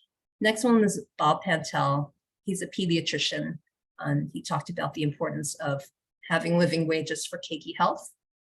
And then the last one is a college student, and she was just talking about how hard it is having a minimum wage as a college student, and how she's worried that she won't be able to stay in Hawaii after she graduates, even though she wants to stay here. But having such low wages is one of the reasons that people have to leave. So that's the next sections are going to be Will's sections, but I see in the chat. Okay, so I think those aren't questions. So Will, let me know, do you want me to keep doing the slides on my screen and forwarding them, or do you want me to unshare and then you'll share? Yeah, let's do that because I have some links that I've already got up on my web pages. Okay. All right, thanks, Nicole. I'm going to share my screen. And let's see, where were we? How do I start from here? Upper right slideshow next to the orange share button. Upper right, yeah, slideshow. Oh, it was hidden by the Zoom panel. Yeah. Okay, here we go. Okay, so communications tools. So I'm going to sort of go into a little bit of detail as quickly as I can about some of the specific tools that have been mentioned already a little bit that you can use for your campaign once you've got your message set and you've cultivated your supporters. So here they are listed out, and I will touch a little bit on each one in subsequent slides. So the first one is campaign website. Oh, I gotta be real careful not to touch the mouse. Okay. Oh, that's still not the right one. Okay. Campaign website. We found that it was really helpful to create a website that could house all of our materials, our research, our facts, our social media, our op-eds, any materials that we created for the campaign, downloadable infographics and other things to help supporters with their talking points, all that kind of stuff. We wanted to house it somewhere that was easy to search and easy to link to. To maximize the utility of your campaign webpage, it's important to make sure it's frequently updated. So as the legislative process moves forward, we would have, you can see in this little screenshot here, legislation status. So I would periodically go in and just update the blurb there to say, like, here's where we are in the process, as well as having like the most recent media that was published posted in like a blog form on the homepage. And that's just important because when people are visiting your homepage, you want to have new content for them to see, or they'll feel like, oh, the campaign's running out of steam or nothing's really happened, and they'll lose interest. But if you have something new that's there, or a new ask in your take action area, that'll let them know that the campaign is still going and that there's still stuff that they can do. And obviously you want to do direct outreach to let them know that too, but you never know when someone's just going to passively search up your webpage, and you want to have something there that will further the campaign. And really another just like central use for having a campaign website is to recruit new advocates. You want to have some kind of way for people to sign up for your campaign. Whether it's signing up for a MailChimp list, or we use something called Capital Canary, which I'll sort of touch on a little bit more later, but it's similar to MailChimp, but with some extra utility and some extra power behind it. And so this is just a really important place to start. And so the Raise Up Hawaii website is a good example, obviously. So again, here's just a bigger view. You can see it has our Instagram feed, because that's another way to make sure that the homepage is just automatically being updated without having to do too much work. And these buttons right here are how we recruit new advocates, right? So there's like a sign up button that takes you to our Capital Canary plugin and allows people to sign up to be a part of the campaign, and they'll start receiving communications from us about how they can assist. And it's just such an important and central way to build support for your campaign, because you can then direct those people to submit testimony, or to make phone calls, or to make emails, et cetera, et cetera.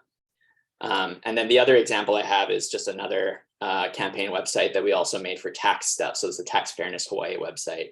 I need to do a little bit more work on this ahead of the current legislative session, because we're going to be doing a lot of tax stuff and it needs to be updated, but you get the idea. It sort of allows for the same sort of things. We have a petition here that people can sign, as well as a way to subscribe for updates here down at the bottom. Using videos. So yeah, videos, I'm sure everybody knows in this day and age how important video is, but it's powerful and dynamic. It's a way that it's a method of grabbing people's attention that's much more effective than putting a block of text in front of them. If you have a short video that can say the same thing as a blurb of text, it's just a much easier way for people to absorb it. They're much more likely to see it too. And that's because video is preferred by social media algorithms. So whether it's Facebook, Twitter, or obviously YouTube is all videos, but Instagram or anything else really, all of those platforms, the posts that are going to be the most visible to people are going to be video posts. So the more you can start incorporating video into your campaigns, the better. And I know it feels like video can be really time consuming and take a lot of effort, and sometimes it can, right? But there are ways to do it that can be quick and require minimal time and energy. And I'll show you two different examples of the two different kinds. Of sort of like a from the hip video that's just like real quick and simple, as well as like a professional version of it, which actually Nicole showed you the slides of earlier, that we had an actual professional come in and do those videos. But the first example is just a real like quick one. I like seriously, like I use my iPhone. I just use my iPhone, and you can get like a real like a $30 monopod from Best Buy. And if you can get a little cheap mic, that's great, but you don't even necessarily need to have that. And I just talked to, this is my friend Jun. I just talked to him in front of the rally that we were going to do at the Capitol. And I just asked him one simple question and just got like this great response from him. You're a student at the University of Hawaii, right? Yes, I am. Why is it important for young folks in Hawaii to be able to learn? I mean, you know, we've heard like over the years, and I've also heard from my classmates about how hard it is to live here in Hawaii, and you know, it's just the concern that young people have like no future here and they're moving abroad. And one way we can address that is to make sure that they're getting paid living wages and jobs here, so that they can stay here, they can like afford to have a home here, like be able to have a family here as well. So that's why I'm here as a student to support raising the minimum wage, because I want me and my classmates to be able to have a future here. Boom, super easy. If you have access to Adobe software, you can throw those graphics on there really easily. But even if you don't, just putting that video clip of Jun answering that question up online is just like a great way to generate support and content for your campaign. And it took me a very short amount of time to do. So video doesn't have to be super complicated. It doesn't have to take a lot of steps. It can. We did this professional ad series that Nicole mentioned with these folks. And that, we hired a videographer. They had like different settings that they wanted to meet at, and a specific set of questions, and a lot of editing and professional work that went into this. So if you've got a budget and you can hire someone to do that, that's great, but it doesn't have to be like that. You can get effective video just with your cell phone and, like I said, like a cheap monopod. Issue briefs and fact sheets. These are usually geared towards lawmakers and decision makers, although not always. And the point of these is that they need to be easy to access, and you need to be able to distill your essential information into a really short form. As Nicole mentioned, legislators don't want to read entire reports. They don't have time. They don't have the concentration for it. It's just they've got too many other things on their plate for whatever reason. Making things quick and easy for them to access is super important. So just a couple examples. Nicole showed you this is what the actual full brief looked like. So it's a little long, but it's 4 pages as opposed to a gigantic report. And it distills all of the important information about how prices will go up. So legislators want to have a little bit of detail. They need to know that what you're saying is based on data and evidence, and that they can depend on it, that it's reliable, but they don't have time to read a 12, 16, 30-page report, right? Here's another one on worker demographics, and you can see the branding at play here, where we kind of have it set up in the same way with these like really easy to absorb statistics here at the top, and then a little bit more detail as we get down into what do minimum wage workers actually look like. And it ends with that same graphic that Nicole showed you earlier. What is a typical Hawaii minimum wage worker? And then here's a fact sheet. It's a little bit different from a brief. A fact sheet is even further distilled than a brief. It's even smaller and more compact. This is just a 2-pager. And really, it's really only 1 page of information. And then we just copied this notice that employers are required to put up. And this is more geared towards the public than lawmakers. And it's basically just, here's what's happening with the law that we just passed. Here's the schedule of increases. Here's a breakdown of what the tip penalty means. And then also, this little thing, did you know your employer is required to post this notice informing you of your pay increases at your workplace? And a lot of workers don't know this. A lot of employers don't know this.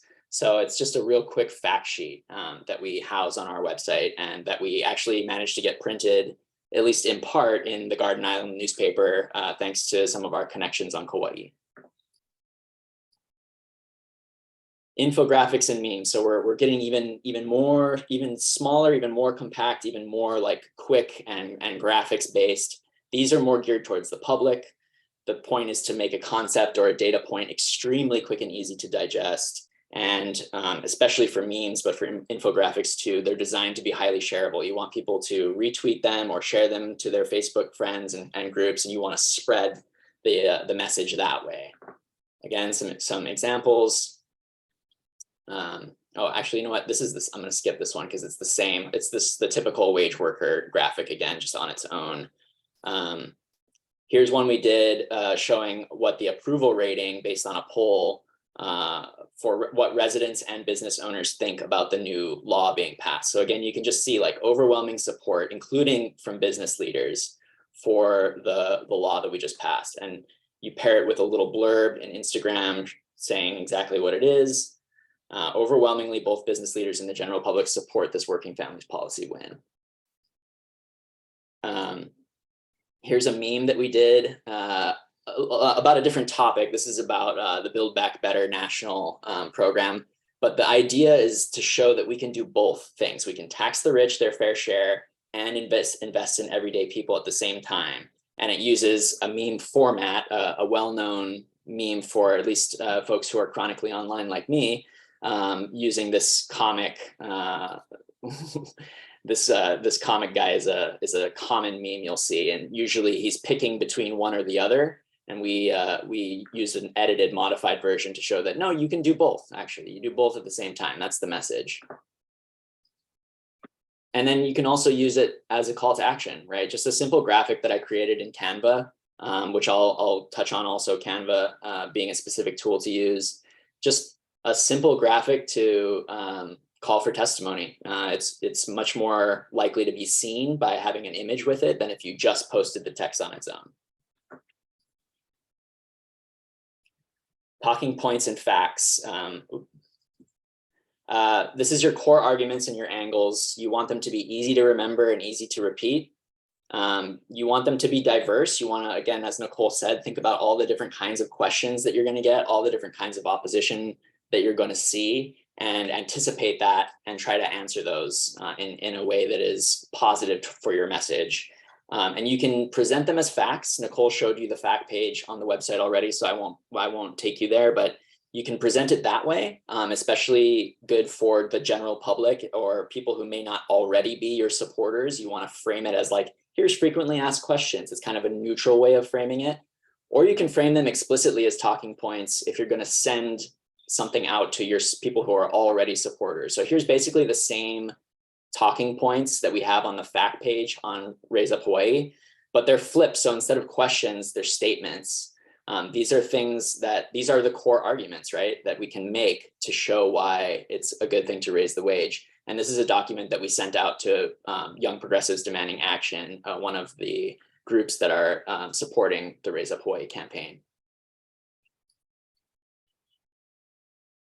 Email action alerts. So I talked about how on the website, the homepage, we want to be able to recruit people to this effort. It's critical to driving testimony, having a strong email list that you can rely on, that you can send out messages to on a regular basis and get responses from.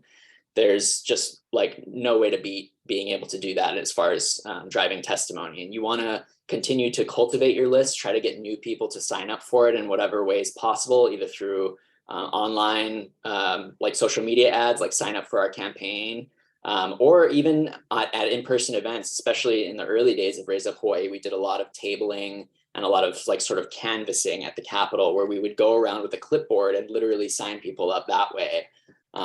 Or at if we did like a informational sessions, people who showed up to that, we'd ask them to sign up, and then they would start getting information from us. The action alerts themselves that you send out to your list, you want to make sure that they're short and focused on just like one or two asks. If you start adding more and more things for people to deal with, there's a higher and higher chance that they just won't do any of it, actually. It's super, super important to have a subject line that is clear and concise with an ask in it.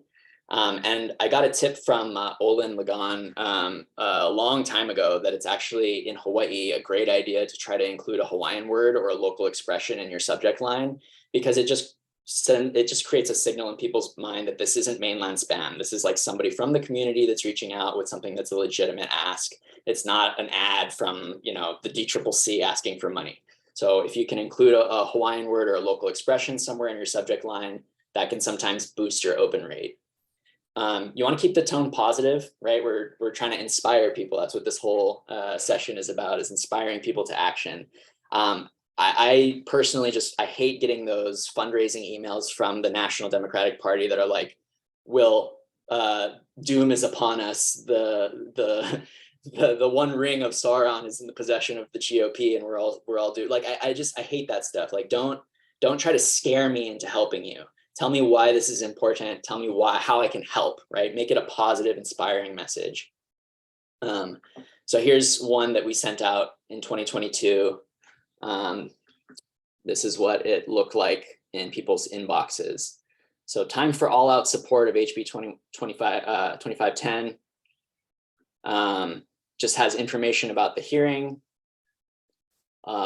sort of why we need to be doing this, and then some sample testimony. It's super, super helpful, we found, to include sample testimony or talking points, but sample testimony is even better because people can literally just copy this and paste it right into their testimony field. And, we encourage people to modify it because the testimony, if it's all the same, it does start getting repetitive, and legislators notice that, like, okay, this is a form testimony, and they sort of value it a little lower than original organic testimony. So if we can kind of trick them into not knowing that it's from a template, that helps us out a little bit. So we always say, here's like the bare bones testimony, but please, like, feel free to delete stuff or feel free to add into the middle of it your own story. And that's really like the most powerful testimony, is when you can provide a personal narrative.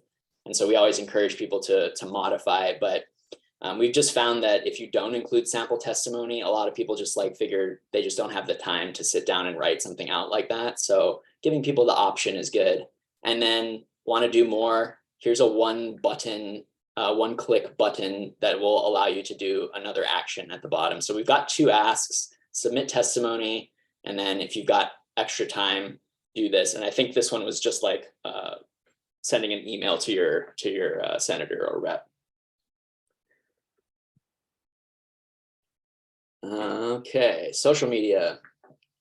Social media is great because it's easy, but it's definitely doesn't return nearly as many, nearly as much participation as people would kind of like it to.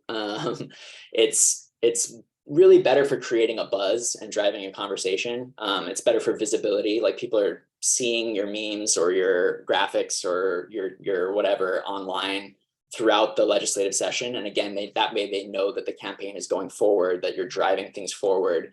But as far as like conversions, like getting people to actually submit testimony through social media, it's not nearly as effective as your email list. Your email list is going to be the people that are already dedicated to what you're doing. You've already recruited them, right? They've already taken the positive step of signing up. So those folks are going to be a lot more solid than just your average person scrolling on social media. But it's free. It's good for visibility. And, if you've got good graphics, you might as well put them on social media too. As a secondary use, you can use it to build that newsletter list, right? You can get people to sign up for your newsletter list through social media and get them to become those more dedicated supporters. And sometimes you can drive testimony, but the ask has to be really simple. Here's just some examples.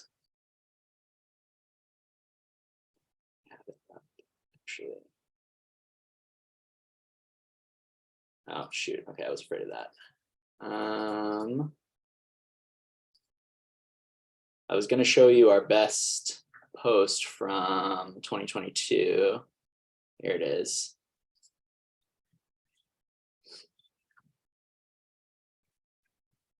Loading. Okay, so it's an ask to get people to contact their rep using our Capital Canary. It was Phone to Action in the past. Now it's Capital Canary. So if people click on this link, it will take them to an automatic form where they just put in their information, and it just sends a form email to their legislator. So just trying to drum up some support. Through having 22 shares, a lot of which were me sharing to various Facebook groups, we were able to reach about 2,000 people and get about 84 people to do some kind of engagement with the post, whether it was liking it or, even better, clicking on the link. So 26 people clicked on the link or clicked on something. But you can see only 7 of them actually clicked on this link.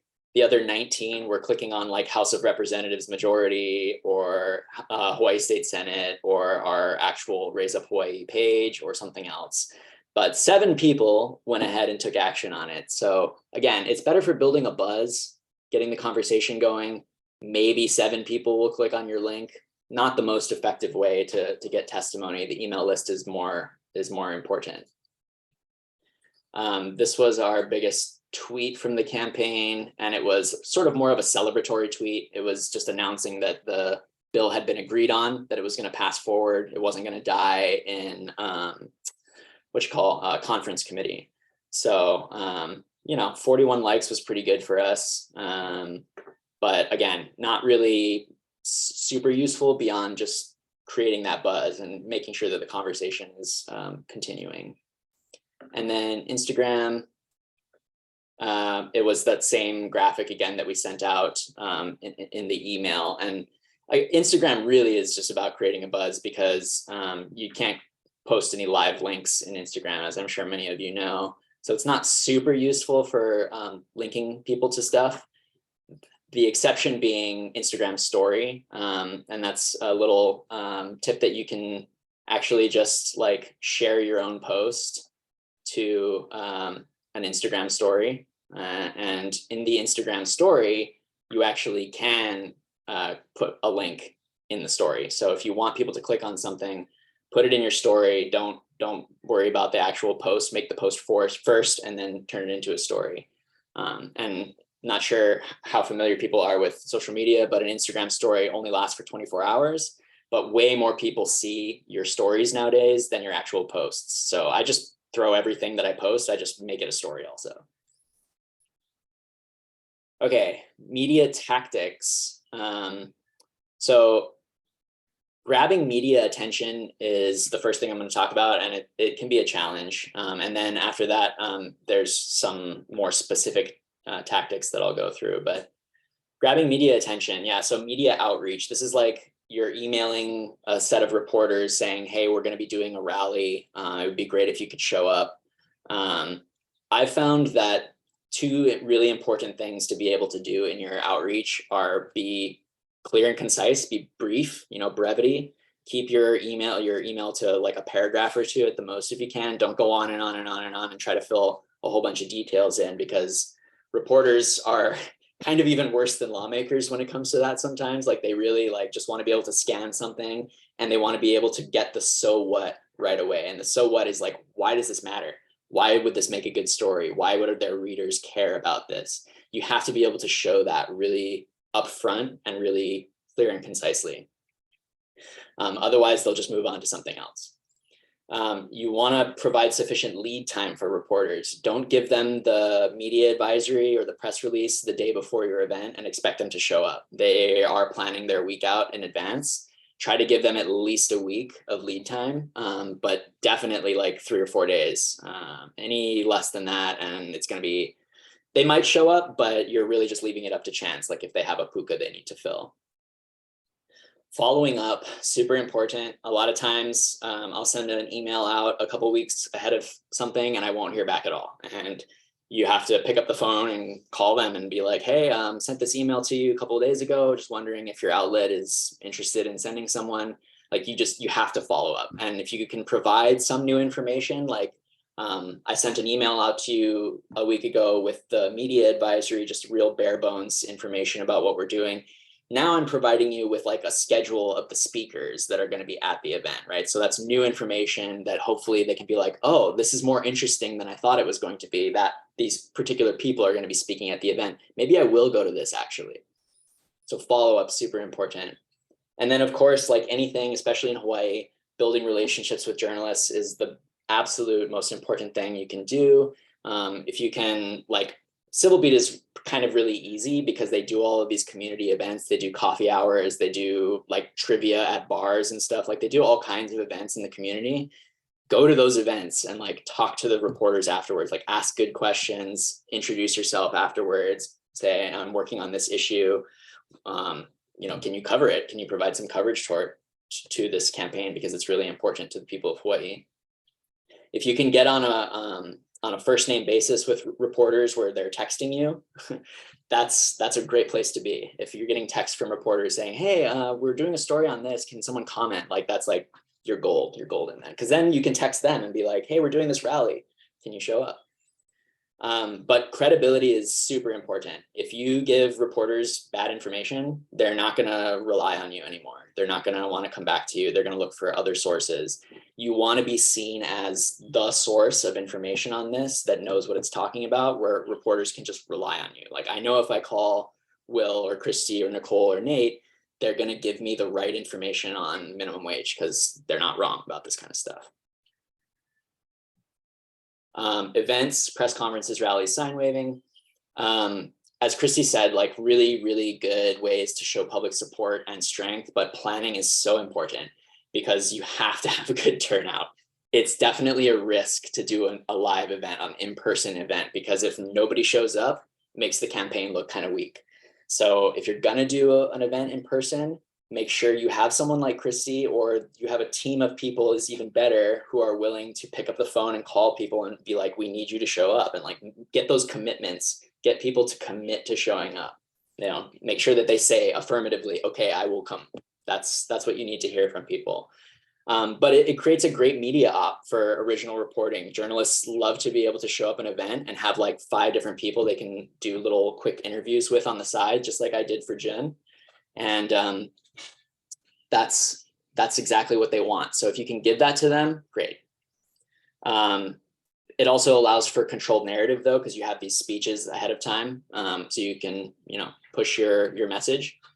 And then gives you an opportunity to generate that original content as well. I know I'm running out of time here, so I'm going to skip these examples, but I think you get the idea. Press releases, yeah, quintessential form of media outreach. It packages your narrative and your so what and delivers your ideal framing.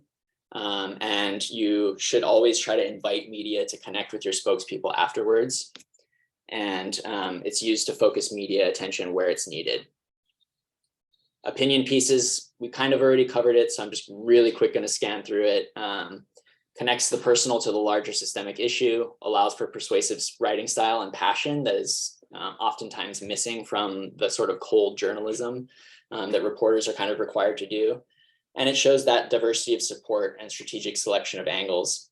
A tip though, don't go over the max word count, because then you will be inviting the media outlet to edit your work, and they may edit it in a way that you don't like. So keep to the word counts: 150 for LTEs, 600 for Star Advertiser, Island Voices, and 800 for Civil Beat community voices. Yeah, and sorry, I have to just skip these examples because I'm totally out of time already. And then earned media. This is media written by the outlets, not you. Covering your campaign. And the goal is to get earned media that is accurate and therefore reinforces our narrative, because our positions are data driven. This is the culmination of all those other efforts. If you can get media to report on your position in the way that you want them to, you're doing great.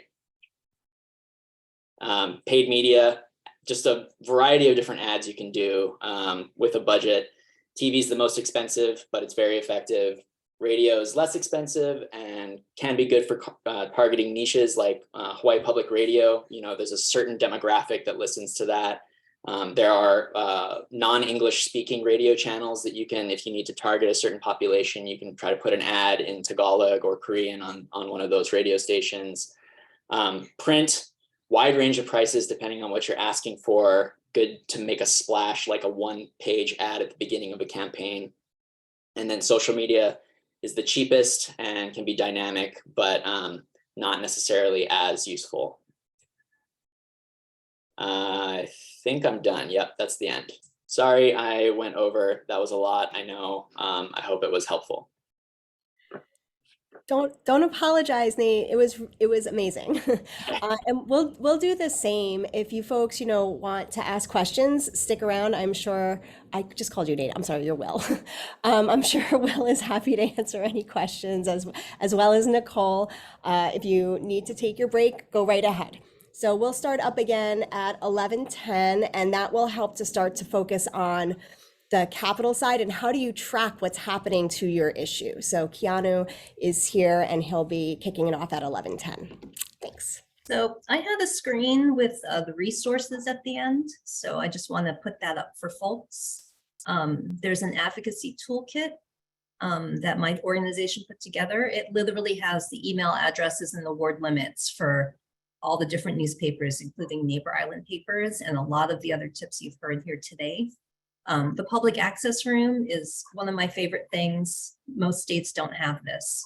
Their page that's on this screen is amazing, and the next speaker, Keanu, will be from there. But just take a look at that part of their website when you can. I've learned so much from it. And then the 2 campaigns that we talked about. Thanks. And I'm sure Nicole wouldn't mind, I certainly wouldn't mind if people want that slide deck that has like links to those examples that I didn't get to cover. I'm sure we could send that out if folks want it. We'll be sending these slides out to everyone who registered for the webinar, and we'll be putting it on that page that has the agenda on it right now. We'll be replacing with all the slideshows. So we'll make sure everybody gets it. Awesome. Angela? Oh, Oh, go sorry, ahead. go ahead. I was gonna answer Sergio's question, but go ahead, Angela. Oh, hey, Will. Yeah, that was a great presentation. Thank you so much. I was wondering about, can you tell us a little bit about how that model of social media and press release was applied in your work with Capella for the minimum wages policy? Or because it's kind of like you're teaching us the instructions, but can we see like how it actually was applied in the context of working in public policy? Like, was there a time where you were interviewed by a reporter for that policy or? Yeah, I'm sort of trying to understand the question. So I didn't catch all of it, only the very last bit about like social media and then press releases. So I don't, so the entire context of the conversation I may not be getting.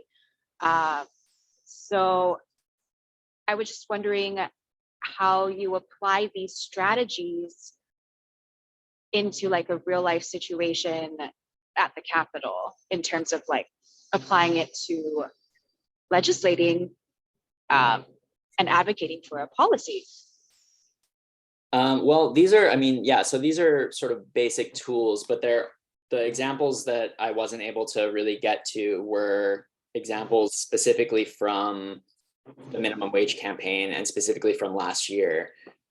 So, you know, these are examples of op-eds that we placed to try to get movement on the minimum wage bill. So here's one from the previous chair of the Democratic Party, and Nate mentioned how we did this and specifically placed it in a Big Island paper because the committee chair who was being obstinate about passing the bills from that district. So this angle kind of allowed us to be like, look, you guys are all Democrats. Joe Biden supports $15 minimum wage. If you're going to be a good Democrat, you have to, you know, support at least that, if not more. Okay. So yeah, I would definitely take a look at some of these links.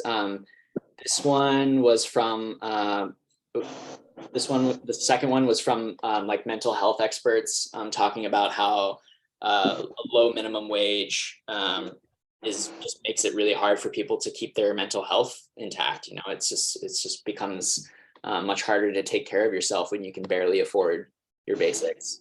Okay, so Yeah, I was wondering, well, one last thing.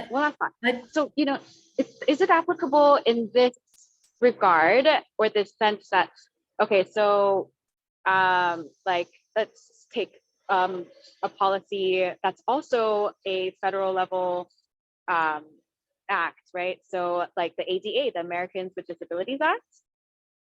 In the start of this new season for both the city and the state, during the city council inauguration, I testified for resolution 22-295, where they were amending the rules to the council, right? And so I testified because they were going to cross out a rule that implemented remote access for the audience. And my point was that the ADA constitutes it as an disability accommodation. And you must provide an accommodation. You must not discriminate against disabilities. You cannot make it harder for disabled people because it is for accessibility to services or programs or activities according to the ADA, right? So and then I got interviewed by a Civil View reporter, but then there was kind of like this disconnect where people weren't getting the morality of the issue or the concern that, you know, these things have to be provided. And so when I spoke to the news, you know, I just kept going into the rules. Mm-hmm. So I don't know how to kind of maybe make it more effective in this regard, maybe like an educational graphic or something. I don't know. Yeah, I mean, I would definitely try to create a few graphics to get people educated about the issue in a simple way that relies on a simple message, and maybe you need to simplify your message for the reporters too, right? If they're not quite understanding it, it's possible that there's too much information and that you're getting a little too in the weeds with them. Reporters are smart people, but they're not experts on these kinds of things. They have to cover a whole wide range of topics. So the more you can help them out by giving them sort of a basic version, like your position light, at least to start with, that can be a good way to make sure that they're getting the things that really are important, that's what they're reporting on. If you give them too much, they're going to pick and choose and maybe pick the wrong things. That's another tip for doing interviews, even over Zoom with reporters. Like, make sure you know like the 3 things that you absolutely have to get in front of the public, and just keep saying those 3 things over and over again, and don't deviate from that, because otherwise you don't know where they'll cut the video. You may be on the news saying something that's really not all that important. You're like, why did they choose that? So, okay. yeah. Thank you so and much. Angela, just to let you know, I put a link to all of the probably dozens or hundreds of media coverage that our campaign got in the chat. And just, I understand why you came in late and that it might be confusing to you, but we actually started with the real world examples. Christy and Nate showed how all of this research and work kind of became a campaign. So we wanted to start with like the fun, inspiring part and then say, how did we do that? But I understand that if you didn't see the first one. So like Peggy said, we encourage you to watch the recording later when we send it around, and maybe it'll all click in a little bit more for you. Thanks for. Okay, thank you. Yep. And Sergio wanted to know your opinion on TikTok. Yeah. I'm too old for TikTok. Will, do you have a I'm actually too old for TikTok too. I don't have a TikTok. I know it's like can be incredibly viral. But I don't know all the little dances that go with it. So yeah, we need someone younger on staff to help us set up a TikTok and know how to use that effectively. Sorry. And I can't say anything about TikTok either, except that my children use it profusely. So we may be banning it anyway. So who knows? Maybe it won't be around. exactly. Thank you both. That was awesome. And as Nicole reminded us, and I had put in the chat that there'll be a recording, so you feel free to watch that, and you're going to get the slides. And there's just so much information. We appreciate that. It's a lot to take in. So the next up is Keanu Young. He's with the Public Access Room, and Nicole mentioned it several times because it is an amazing place. He's going to talk about how to follow a bill through sort of the mechanisms at the Capitol. So there he is. He's actually in the Public Access Room. So that's what it looks like, just for your reference. And they're wonderful there. They'll help you with any question you have. So I will let Keanu start, and thanks for being here. We appreciate it. You're welcome, Peggy. Thank you. Good morning, everybody. Happy Saturday. I have a presentation to share, and also it's good to know that the slides will be available because I have to add some notes to the slides, but I'll make them available for all of you. So let me go ahead and share my screen. This one, beginning. Okay, so in today's presentation, I'm going to talk a little bit about the website and about the process. The website's new, as you all know, and a lot of people have been having trouble kind of navigating the website. I think it's a lot better. It's just going to take a little bit of getting used to for people that are used to working with it. And if you're not working with if you haven't been working with the website, I think it'll be a little bit easier. So real quick about our office. Again, we're the Public Access Room. I'm the Public Access Room coordinator, and then Virginia Beck is the Public Assistant Coordinator, sorry. And Virginia Beck is the Public Access Room coordinator. And I'm actually in our office today giving this presentation. So we're located in room 401, which is in the Malka Eva side of the building. And we are open from 8 to 4:30 Monday through Friday right now until session starts on the 18th of January. And then we'll be open from 7:45 to 5. This is our contact information, and I also have it available on the screen at the end. So please contact us anytime you guys have questions about the process or anything that they're doing during the legislative session. So we are a division of the Legislative Reference Bureau, which is a nonpartisan service agency here at the Capitol, and one of 5 divisions. And that make up part of the Legislative Reference Bureau. So we are a taxpayer-funded office. We're nonpartisan, so we don't get involved in politics or policy. We're strictly process people. And our job is to help the public engage in the legislative process. So we do that by providing people an office where they can do work at the Capitol. We have a recharging device so people can use our office to recharge their laptops, their tablets, their phones. We have workspace and computer space for people that don't have computers. They can use our computers and go online to the legislature's website, and we can provide guidance to them on the website.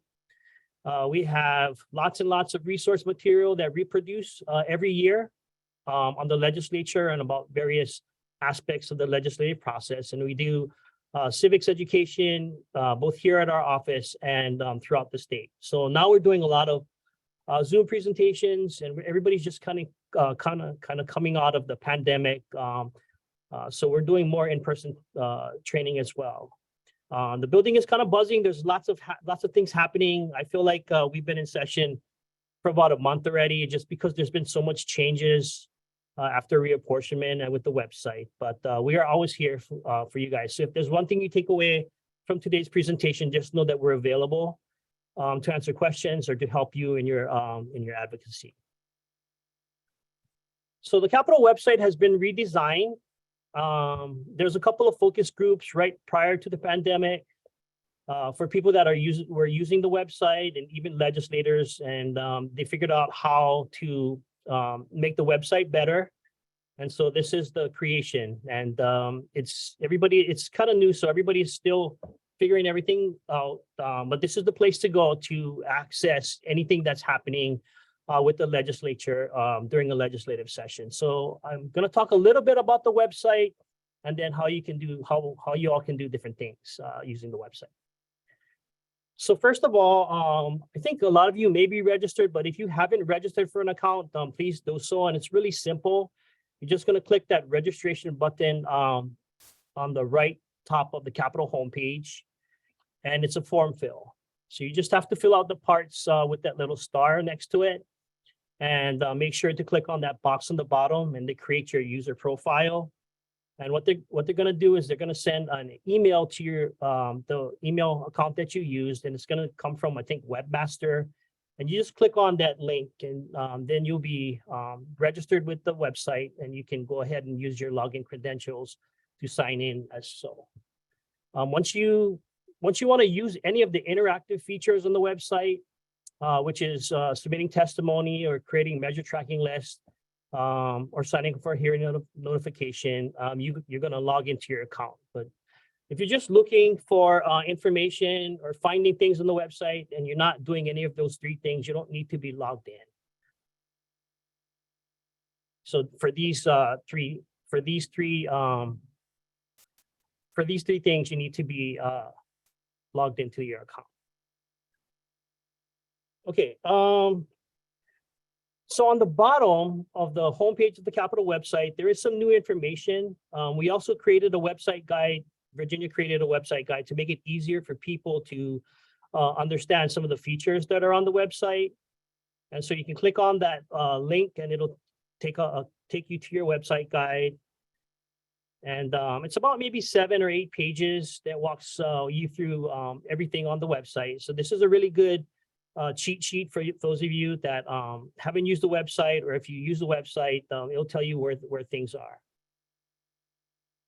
On the very bottom under announcements, this is a good place to go just to see recent updates to the Capitol. This just came up, I think, Thursday or Friday, and now the Capitol building parking will be reopened. And so they don't have a change machine now. I think you can purchase like a slot of time, and the parking right in the front of the entrance in the chamber level will be open to you. So, anytime you want to see anything that's new that's happening at the Capitol, you can go to your announcements page. And then the helpful links on the bottom, that would just link you to different things. We have our public access room linked here. The governor's office is linked here, lieutenant governor, and so on and so forth. Okay, just real quick to walk people through the different headings or subjects on the website. The legislature tab will take you to the legislature. So you'll see things from the House and Senate, committee information here, find your legislator. This is anything to do with the House or Senate. You can find that under the legislature tab. And then for the Senate, if you wanted to see, your senators, you just click on the Senate link. It'll bring up the Senate page. Here we see Senate President Kochi.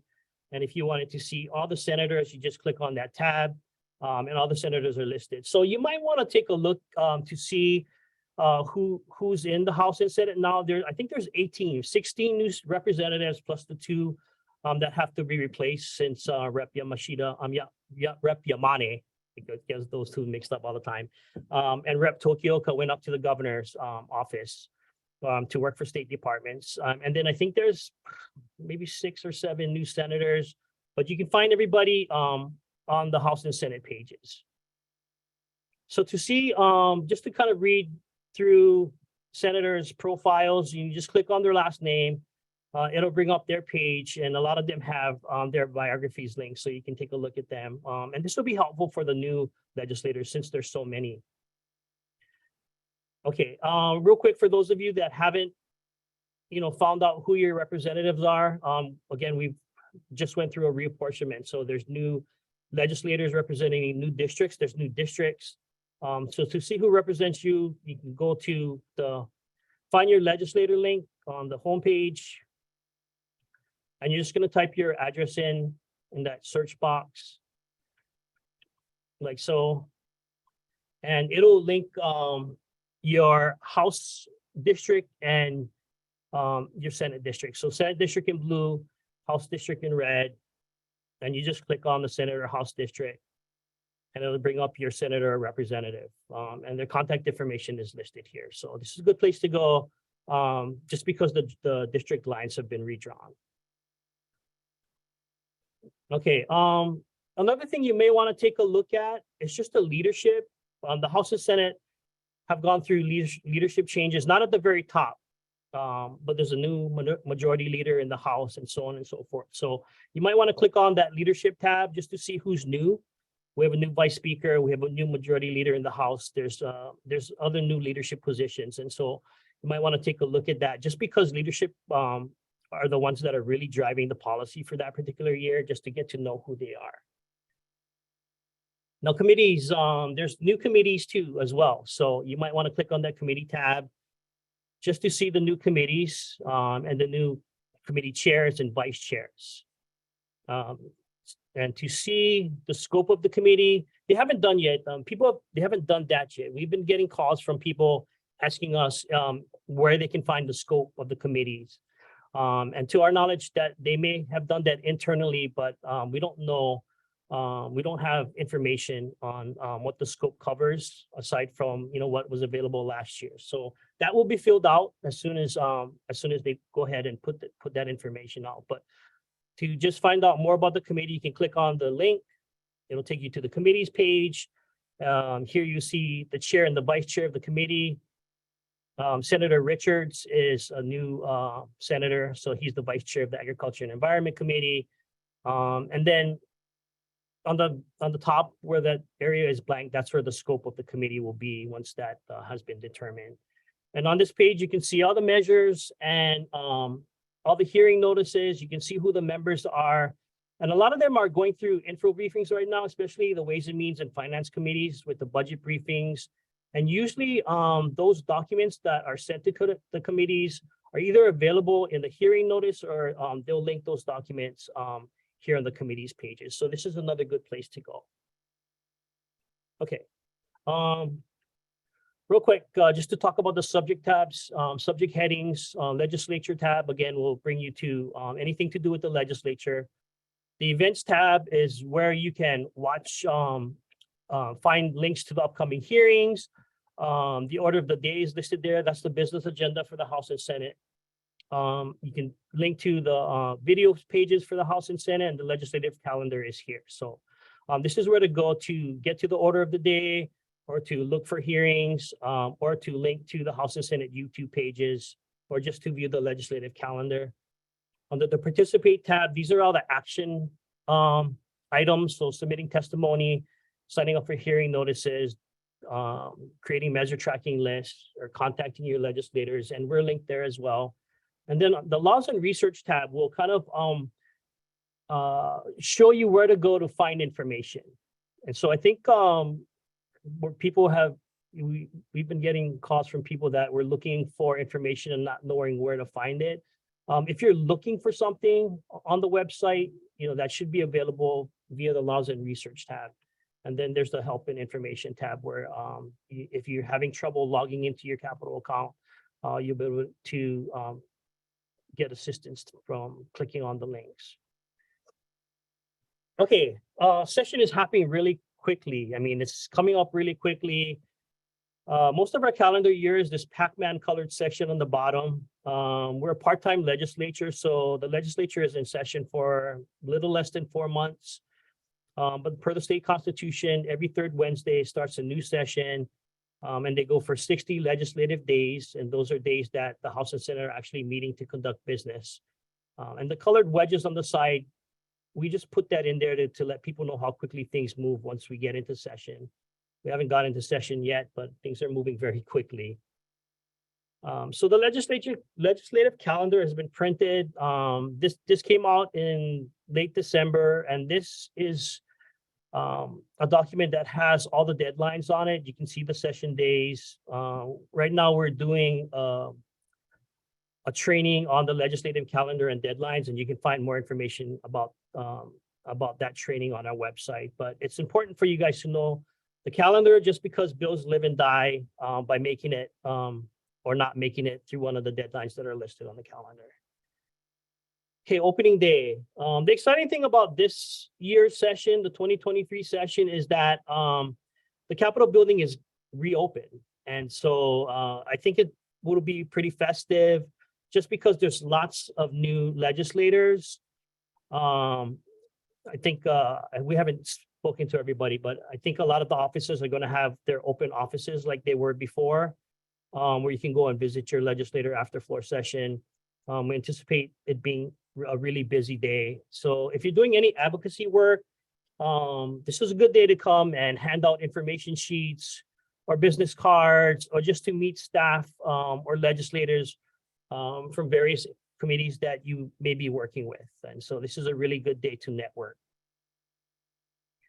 Okay, bill introduction period.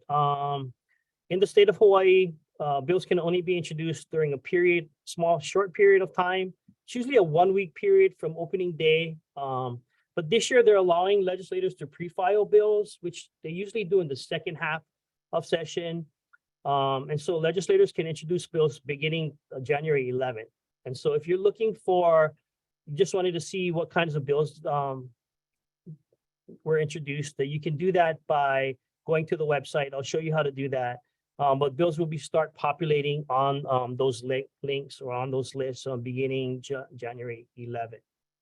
And then we get into session on January 18th, and the bill introduction cutoff is on January 25th. So after January 25th, they cannot introduce any new bills. They'll just be working with all the bills that they introduced prior to that deadline.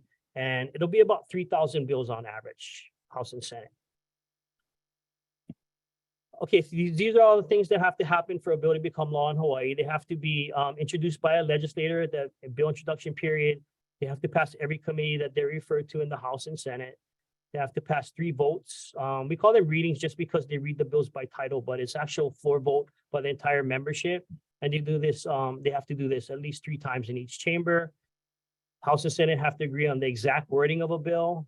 And so sometimes they can't reconcile the differences between the drafts that the House passes out and the drafts that the Senate passes out.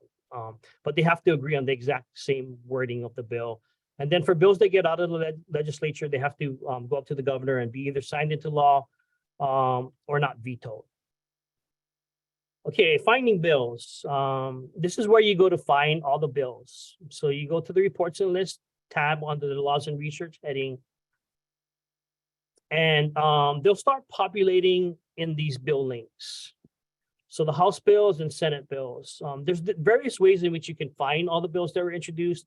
And these will keep populating until the bill introduction cutoff on January 25th. And so you just click on the link, and it'll be in numerical order. And so they'll keep populating. If you want to find bills relating to certain subjects, you can just press the Control F tab on your keyboard, and it'll bring up a search box within this report.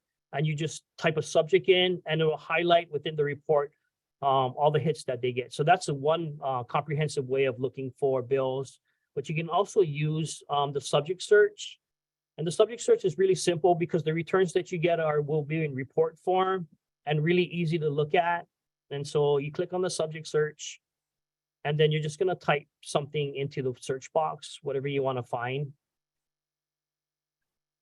And then it'll populate your hits. And so this will be in numerical order. Don't pay attention to DCs. They're departmental communications, or MCs, they're miscellaneous communications. You just want to pay attention to the HBs, which are the House bills, or the SBs, which are the Senate bills. You can also use the keyword search on the homepage of the legislature's website, but it's really comprehensive. So you'll get a lot of hits, and a lot of times you'll get information that you don't need. This is a comprehensive way, super comprehensive way of finding everything, but it's not a really good way to look for bills. So we recommend you use the subject search. But if you wanted to use the keyword search, you can just click on that keyword tab, and then search for something, and you'll get a lot of hits. But you can break down the hits by going here to the top under advanced, and then trying to minimize your results just by being more specific in what words you use. And you can, the good thing about this particular page is that it allows you to look for bills from years past, but that might be too much information for you. So if you just wanted to look for this year's bills, you just click on the 2023 box on the bottom, and you'll get returns that way. So some people like to find everything. And so if you like to find everything, this is a good place to go. But for those of you that, will be happy with just the results that you get from the subject search, which is for us, that works for us. That's a better way to look for legislation. Okay, after the bills get introduced and they go through first reading, you'll find out what committees the bill needs to go through. So committee referrals are done by leadership based on what the bill is trying to do. And so they'll attach, any committee that has some type of relationship to the bill, they'll refer the bills to those committees. And the first committees that they refer bills to are what we call the subject matter committees. And those are committees that have the most responsibility over a certain area of policy. So, transportation bills will go through the transportation committee first, and then maybe other committees after that. Education bills will go to the education committee first. And so that's how it works. And it'll look like this. You'll see this on the referral sheet. And you'll see this on the bill status page. And these are what the referrals look like. And this is what we call a triple referral, or bills that have been referred to 3 committees. And how you can tell is that the commas separate the committees. And so if you wanted to count how many referrals a bill has, you just look at the commas and you add 1. And so this is what we call a triple referral. The good thing about understanding the referrals is that you need to also understand which deadline applies to it. So for this bill on the calendar, that bill on the calendar, it's a triple referral. The triple referral filing deadline applies to that bill. That just means that first committee, that committee on agriculture, needs to report the bill out by the triple referral filing deadline. Whenever we're talking about committees reporting bills out, that just means that by that time they have the end of that day, whatever time leadership sets for that committee, they have to have passed the bill out and completed the committee report, and also any amended draft of the bill, and filed those documents with the clerk's office. Okay, after you find all the bills that you want to keep track of, you want to make sure that you sign up for hearing notices. So when those bills are scheduled, you'll get noticed and you can submit your testimony. Again, you have to have an account on the website. And so you'll log into your account and you click on the hearing notifications tab. And then you can subscribe either by single bills or by committees. And so if you just wanted to sign up to receive hearing notices for specific bills, you're going to type that bill number in on the left side, SB or HB and the number, and click on add, and it'll populate. So anytime those bills are scheduled for a hearing, you'll get noticed.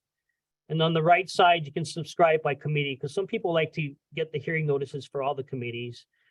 You can subscribe to as many committees as you want, and you can always edit after the fact. And so anytime you get out of this page and you have added your information, make sure to click on that save and exit.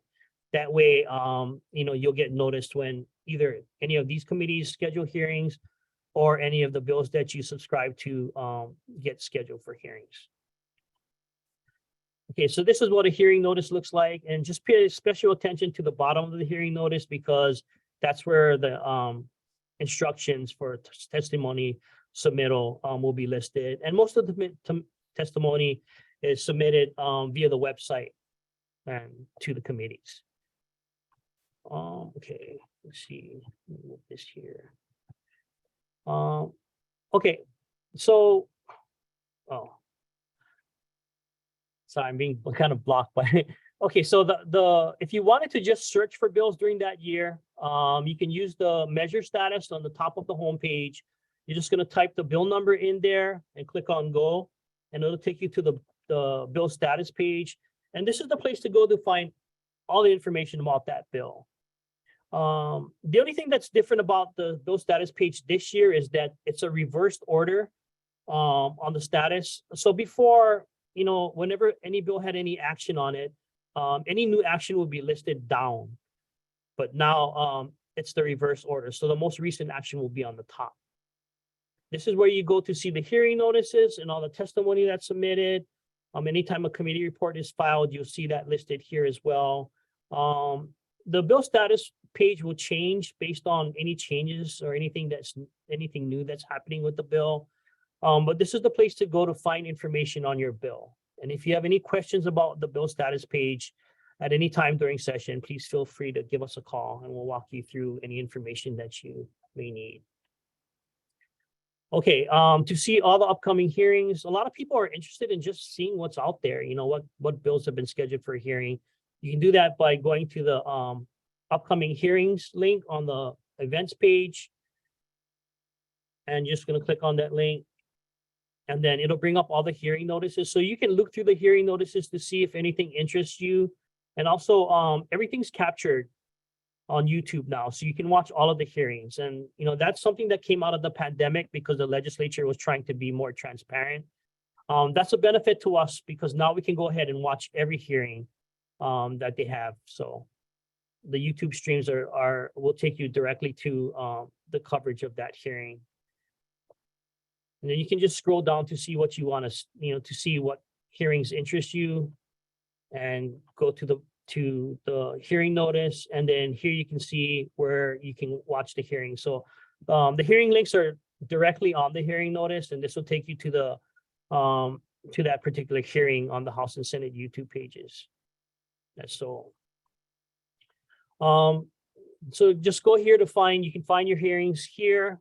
If your bill has been scheduled for a hearing, you can find the information here. Sorry. And all the live and on-demand videos. So this is where you would go to watch any hearing in the House and Senate.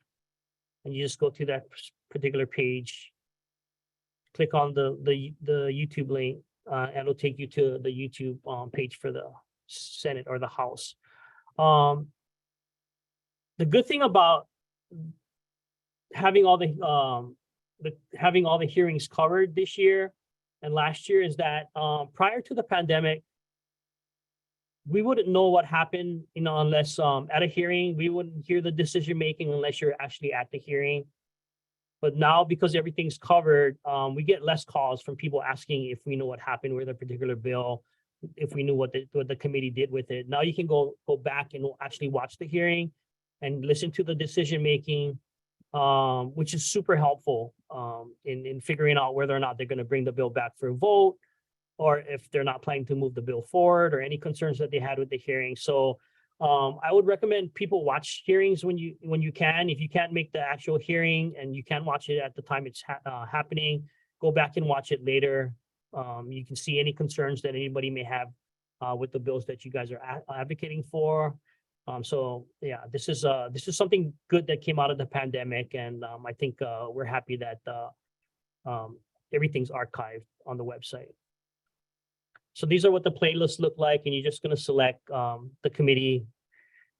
You're just going to select the committee page, or you can watch the floor sessions. That everything will be linked here. Okay, so once we find out what bills we want to keep track of, and you do that by using the reports and list page on the website, we find out where our bills are going to go. You want to ask the chair of that committee, the subject matter chair, the first committee that it's been referred to for a hearing, because if it doesn't get a hearing, it'll miss a deadline and die. So you just want to go to the person with the most power in scheduling your bill for a hearing, and that's the chair of the committee. If your bill doesn't get scheduled for a hearing, it'll miss a deadline and die, which is the fate of most bills. Over 90, maybe about, out of all the bills introduced every year, 3,000 some odd bills that are introduced every year, only about 7 or 11% of those bills make it. The rest die because they miss a deadline. And so you want to make sure that your bill has momentum, and you do that by calling the chair of that committee to ask them to schedule the bill for a hearing. Then if your bill does get scheduled for a hearing, you can testify. And this is your opportunity to let the committee know why you support a bill or why you don't. And you're going to be using the website to testify, but again, pay special attention to the hearing notice, because they'll tell you how quickly they want the testimony to be returned. Most committees ask for, so the House and Senate usually have a 48-hour time limit in which they ask, in which from when they schedule the committee to when they want the committee to 48 hours hearing notice. It's been a long morning. 48 hours hearing notice. And so you'll get 48 hours notice of when the committee is holding the hearing. But they want the testimony to come in 24 hours prior to the hearing. And the reason why they want that to happen is because the chair and members of the committee want to have access to that testimony so they can review it before the committee starts their hearing. And so what we tell people is, as soon as you find out where the bill is going to go, you draft your testimony for that committee. And if they schedule the hearing, then you can just submit it. And if they don't schedule it, then at least you'll have it in case they plan to move it at some time forward. And so draft your testimony as soon as you find out where the bill is going to go. But just make sure that if the bill moves out of that committee, if it gets out of that committee and it gets scheduled by another committee, and there's any changes to that particular bill, that you also address in your testimony the new version of the bill. Okay, so you're going to submit your testimony through the website. You're going to log into your account, click on Submit Testimony, type the bill number in, just HB in the number or SB in the number, and it's a form fill. So it'll be easy form to fill out. Make sure you click on what you want to click on as far as support, oppose. And if you want to testify remotely via Zoom, make sure you click on that option, because you have a couple of options. You can testify only submitting written testimony, or you can testify in person or remotely via Zoom. So make sure that you click on the one that you want.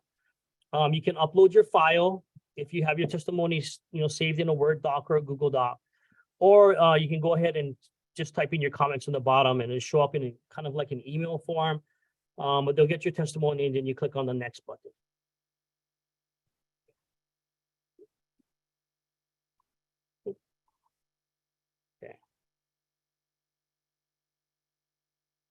And then just make sure that you click on that box in the bottom and you go ahead and submit your testimony. And this is what it's going to look like. Once you submit your testimony, it's going to look like this. If you requested to submit testimony via Zoom, you'll see a Zoom requested link there. That will turn into a join link 3 hours prior to the hearing. And then you're going to click on the join link to actually get into the Zoom testimony portion. Just a couple of reminders. You're gonna have to sign into your account on the website, click on the Submit Testimony button, click on the Join button that will be on your testimony page. Keep your chat panel open, because this is how the staff will communicate with you, and this is how you can communicate with the staff. and then just wait your turn and they'll call on you. They'll tell you, okay, you're up next. And then once they do that, you can go ahead, unmute yourself, turn on your camera and testify. The House and Senate do things differently. So the Senate may have more, Zoom type of testimony hearings. The House may do it like this. And so they're still trying to figure everything out. But again, it's going to be a hybrid system. So people can testify in person and again, remotely via Zoom. After the hearing, after the committee hears all the bills, they go into decision making. There's a couple of things that the committee can do. They can vote to pass the bill out with changes. They can vote to move the bill forward the same way they got it. They could not vote. So if they defer the bill, that doesn't mean that they're killing the bill. That just means that they're not actually voting on the bill at that time. Sometimes they may ask for an amendment, in which case that takes time for the drafting agencies to draft the bill. And so they'll defer the bill until a further date. They'll bring it back and they'll go ahead and vote on it and move it forward.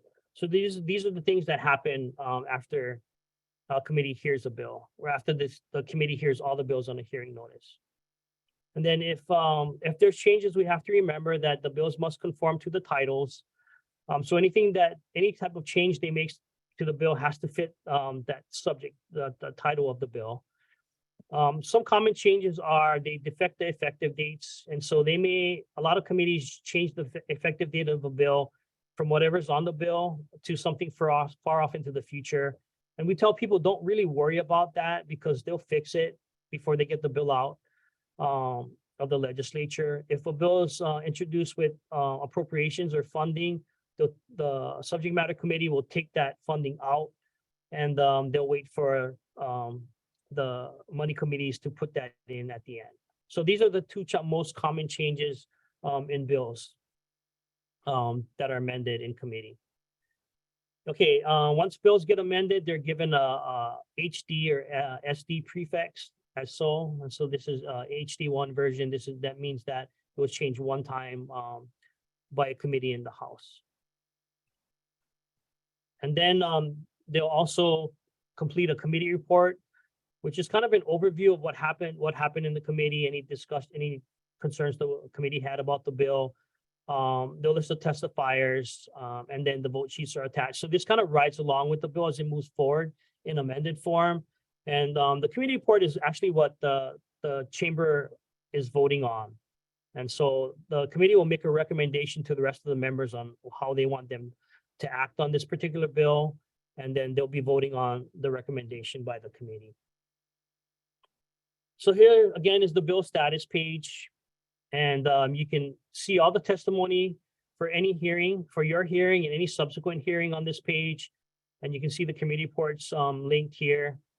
And so you just have to find the one that applies to, to the committees that you are interested in following. If your bill moves forward, you do it again. And so it's just a repetition. It kind of depends on how many referrals your bill has. So for some bills, you may have to just testify or ask to have the bill scheduled 1 or 2 times, or 3 times or 4 times. So it kind of all depends on how many times the bill has been referred. This is kind of a schematic on how it kind of looks like. People are visual, so they like to see how things look. And so, you at every anytime you see referred to committee, that's where, you would be calling the chairs of those committees to ask them to schedule the bills for a hearing. Then you have the committee hearings where you're going to be testifying. And then as many times as the bill moves forward, you call the chair of the committee to ask them to schedule a bill for a hearing. If they schedule it, you go ahead and testify. Some committees never schedule, some bills never get scheduled by a committee. So they may get referred to committee and then nothing happens after that. So, if your bill dies early, then this is the first year of the biennium. So maybe next year they may be able to revive your bill and move it forward, or just introduce another bill dealing with that particular subject. Okay, to set up measure tracking list, again, you're just gonna have to be logged into your account and then click on measure tracking. And you're just gonna have to create your list. And so the first thing you do is you just name your list. You can name it anything, 2022 measures, or anything you want. You just have to give it a title, then click on create list, and then show list. And then you're gonna populate it by adding measures to it. At the beginning, it's gonna be empty, so you're just gonna add as much measures as you want to it. Just the bill number, and then click on add a measure. So you can add measures like this, or you can add commas between each bill if you're keeping track of lots of bills. And then click on the add a measure. And it's gonna look like this. And then you can also add notes to it. So if you have lots of bills that you're keeping track of, you can add them all together at the same time just by using a comma in between. And it'll populate like this. Again, you can add notes to each specific bill if you want to. And then click on save. And then you are going to generate your report. And this is what your report is going to look like. And so you can see everything that's happening with all the bills that you want to keep track of by looking at this report. Anytime there's an action on the bill, it'll be updated, and you can see the any updates by looking at this report. So we tell people to go into this tracking every day, just to see if anything's changed. And there's two different ways in which you can look at it.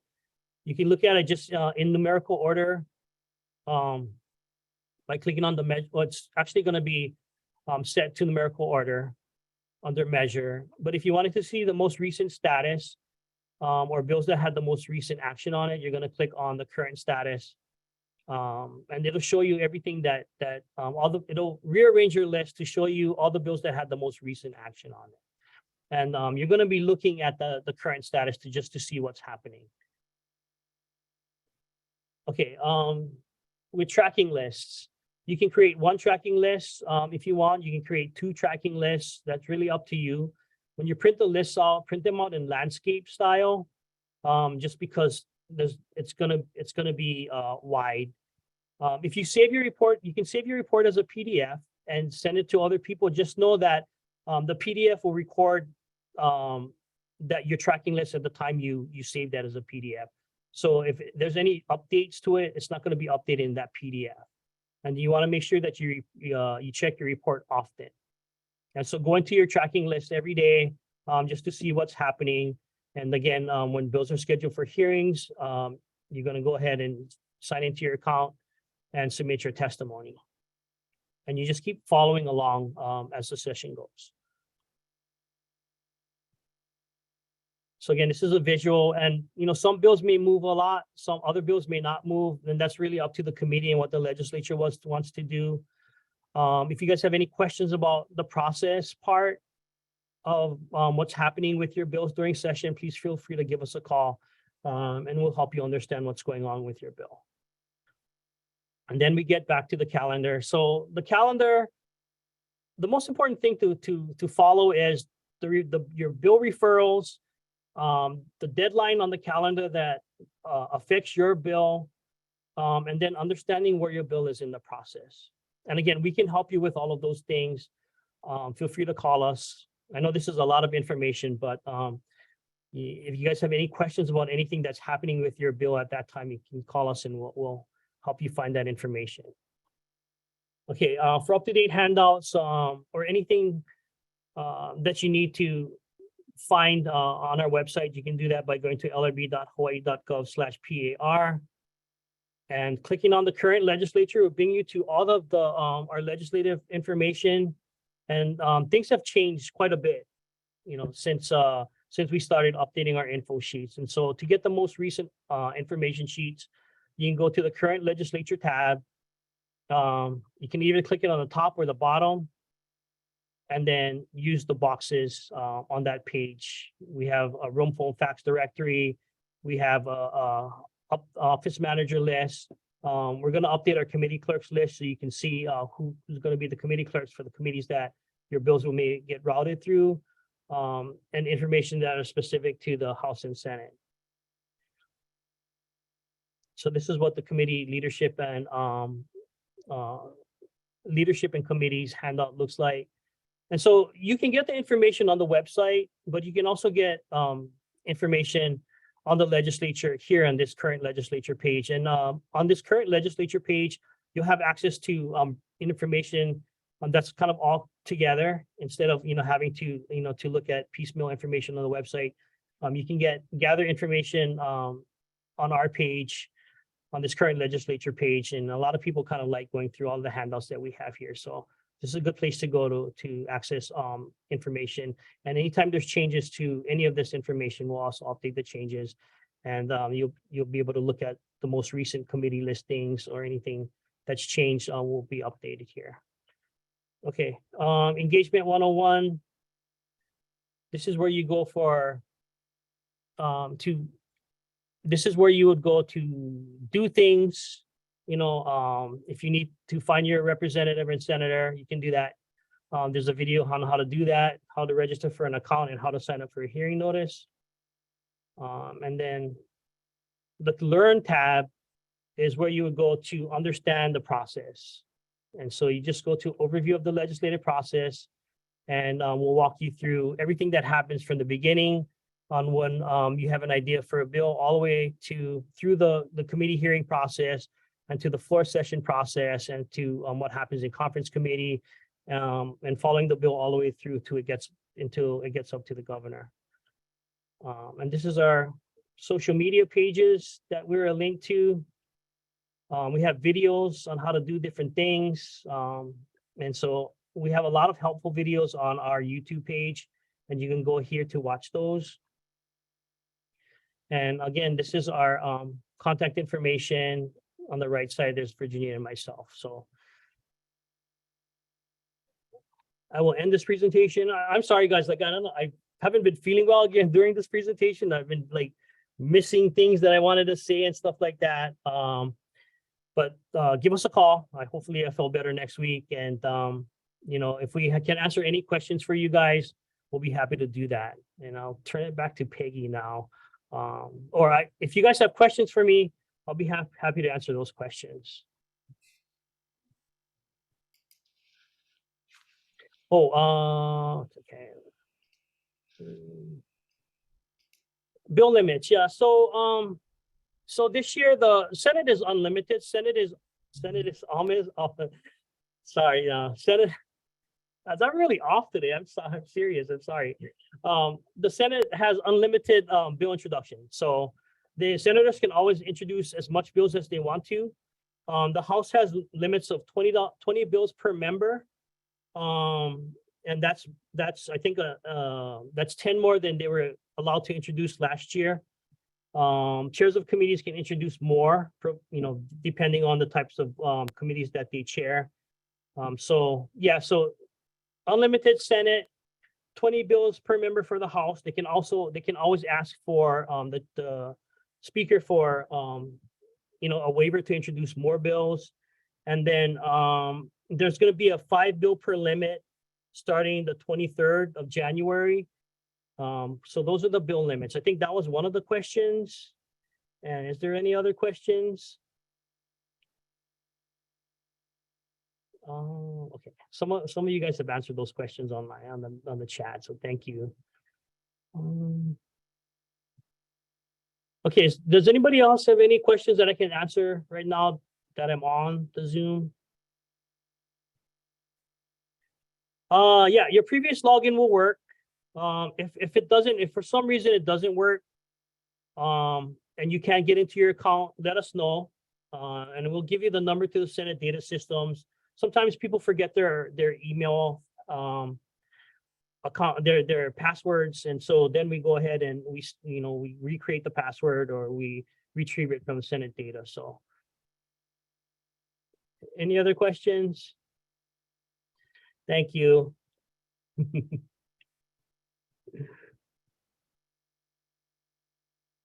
Is that it?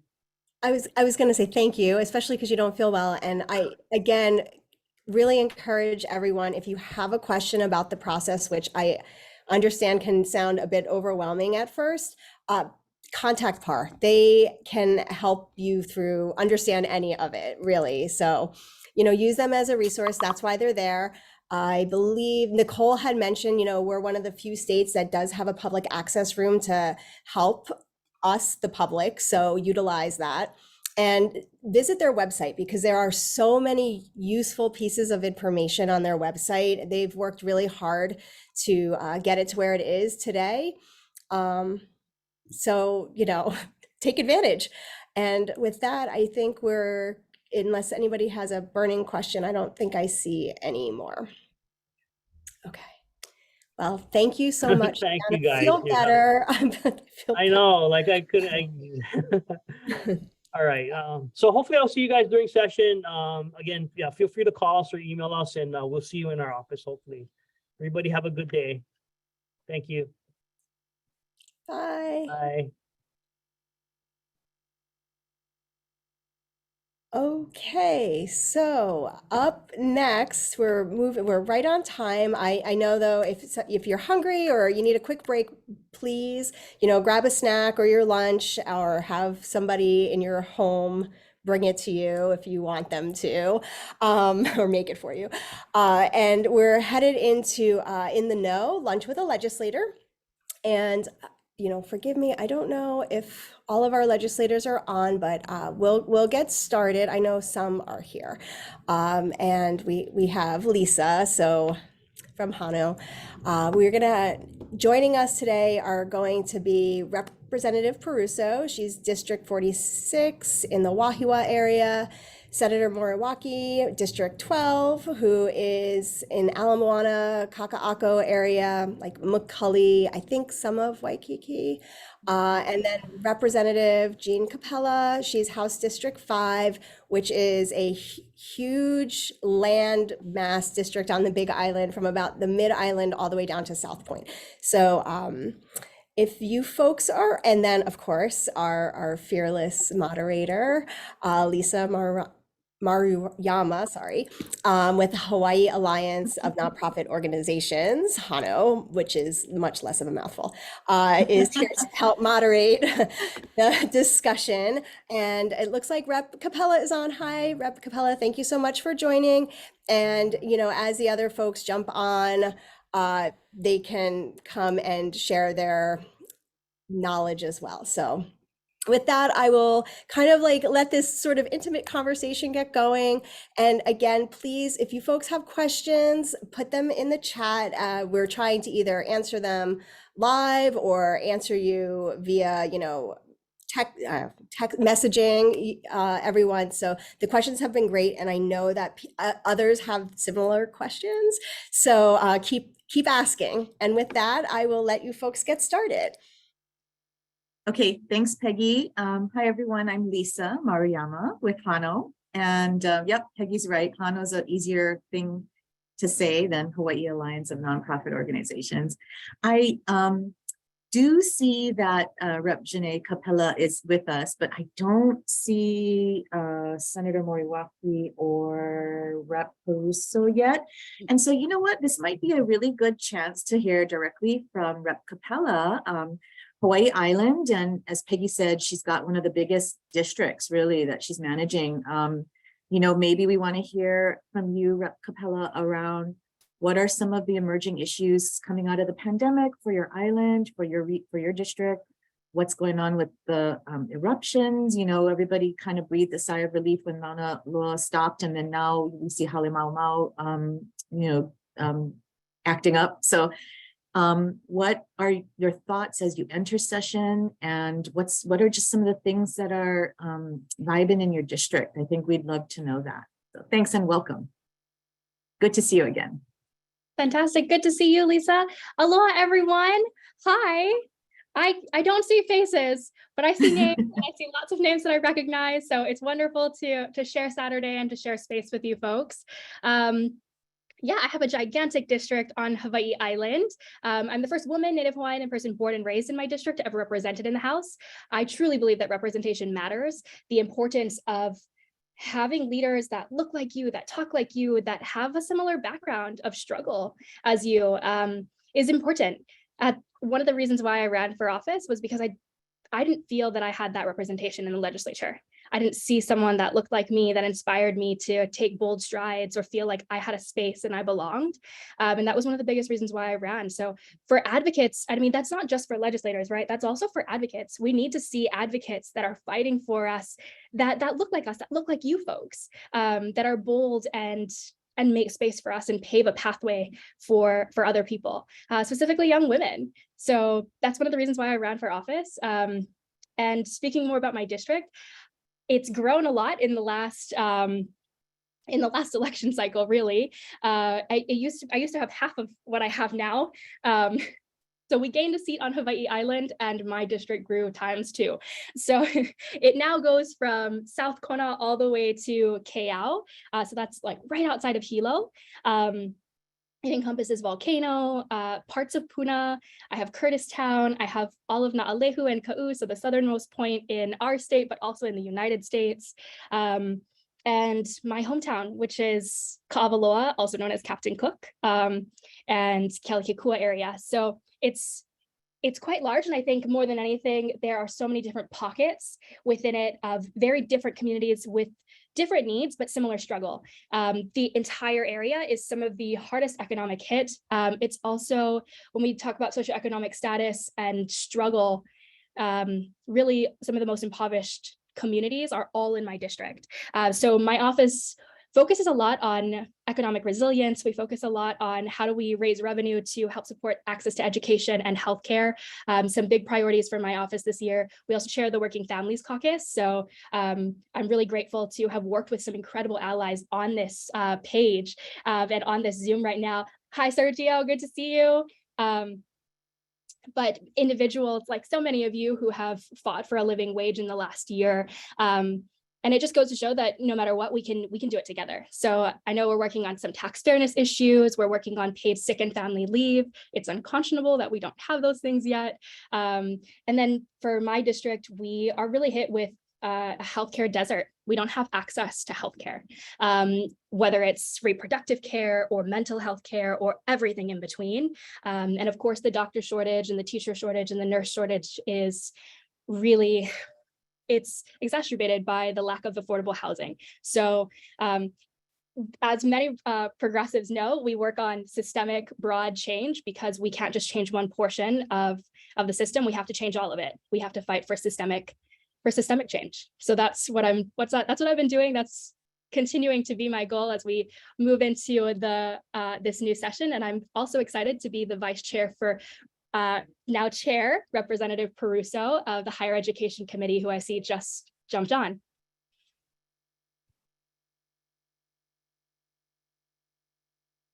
Mahalo, Rep. Capella.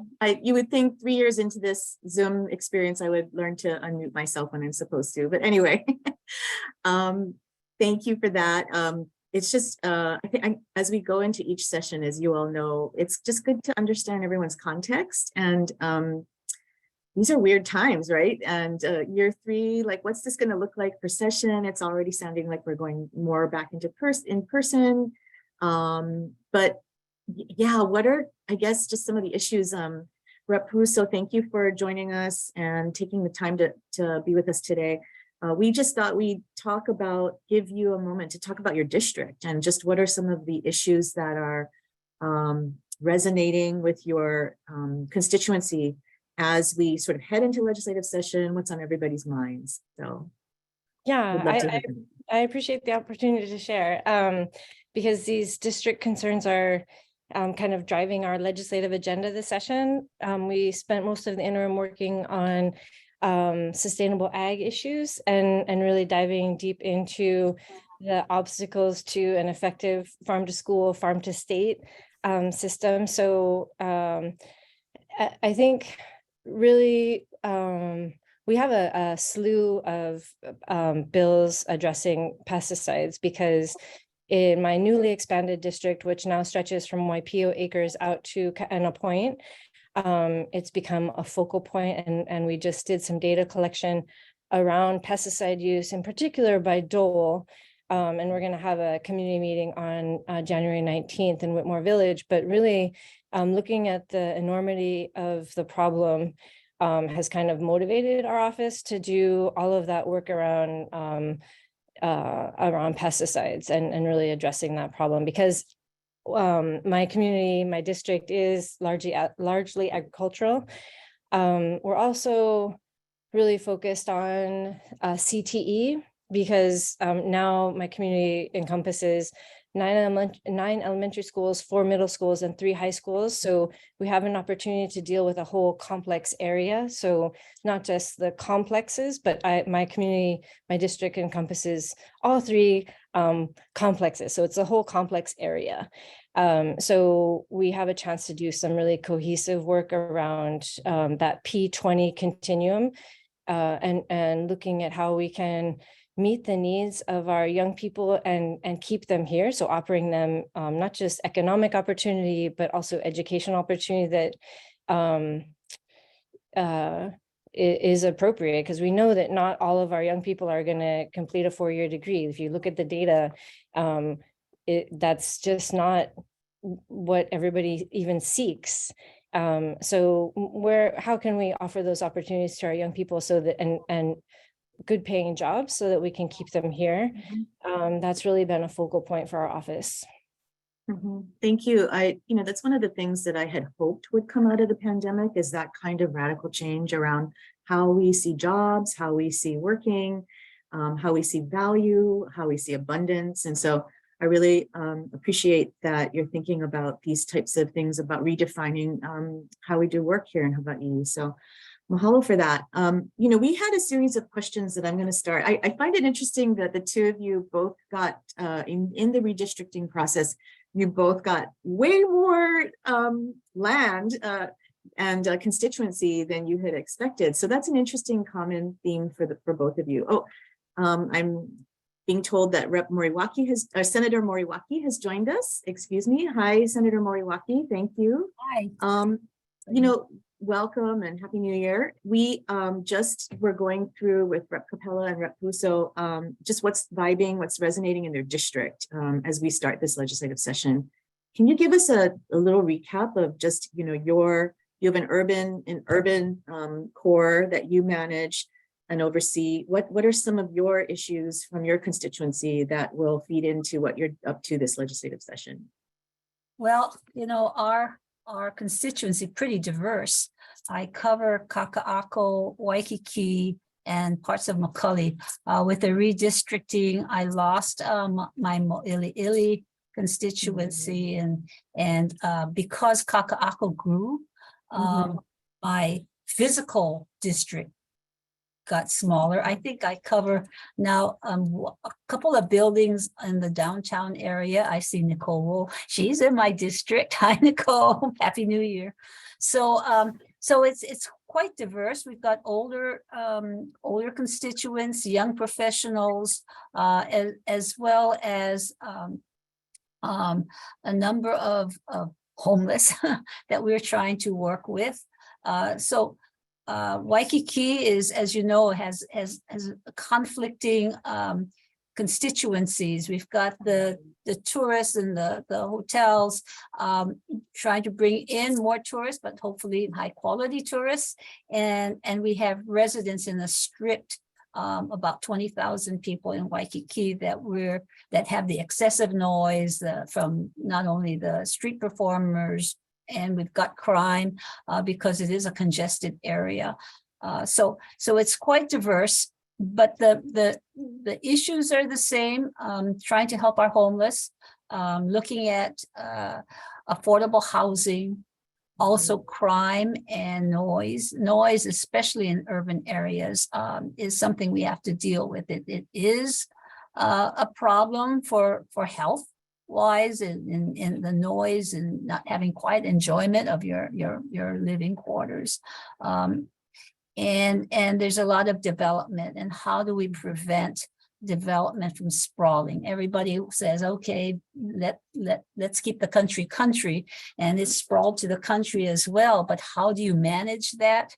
And we're looking at, for example, the conflict in Kaka'ako Makai. It's been for many years prohibited high-rise condo residential. And now OHA has some 4 parcels of land on the Mackay side of Ala Moana Boulevard that they're trying to change the law. And yet the residents have seen that the growth has been on the Mauka side of Ala Moana Boulevard, and the Mackay side should be open for the public, and especially because it's built on hazmat, that it be open coastline. So there's a conflict of interest in terms of what is good for Hawaii, what is good for the Hawaiians, and how can we deal with those kinds of issues and problems of different interest groups. So part of it is, how do we become more collaborative, looking to the future and not so short-sighted? And I see Nicole has worked on, say, the real estate investment trust, and looking at sustainable living wages, and some of that hurdles that we've crossed through compromise. So it's a lot of give and take. And if I'm talking to advocates, if you advocate too strongly for your position, and you see others with other positions, and you can't compromise, then you lose, and Hawaii loses. But the conflict and the different interests, and bringing in all of that together, working together and finding solutions that will not get you the whole pie, but gets parts of it to make Hawaii better. And that's my goal, is how do you make Hawaii better for all of us, not only for us today, but for future generations, and trying to think a little bit more long-term for the future, because we've seen Easter Island, short-term, you don't have a society anymore. So we have to look to what is good, not only for us today, but for tomorrow. So, I mean, that's a long way of saying, I don't know, a number of things, but that's my interest. Sure.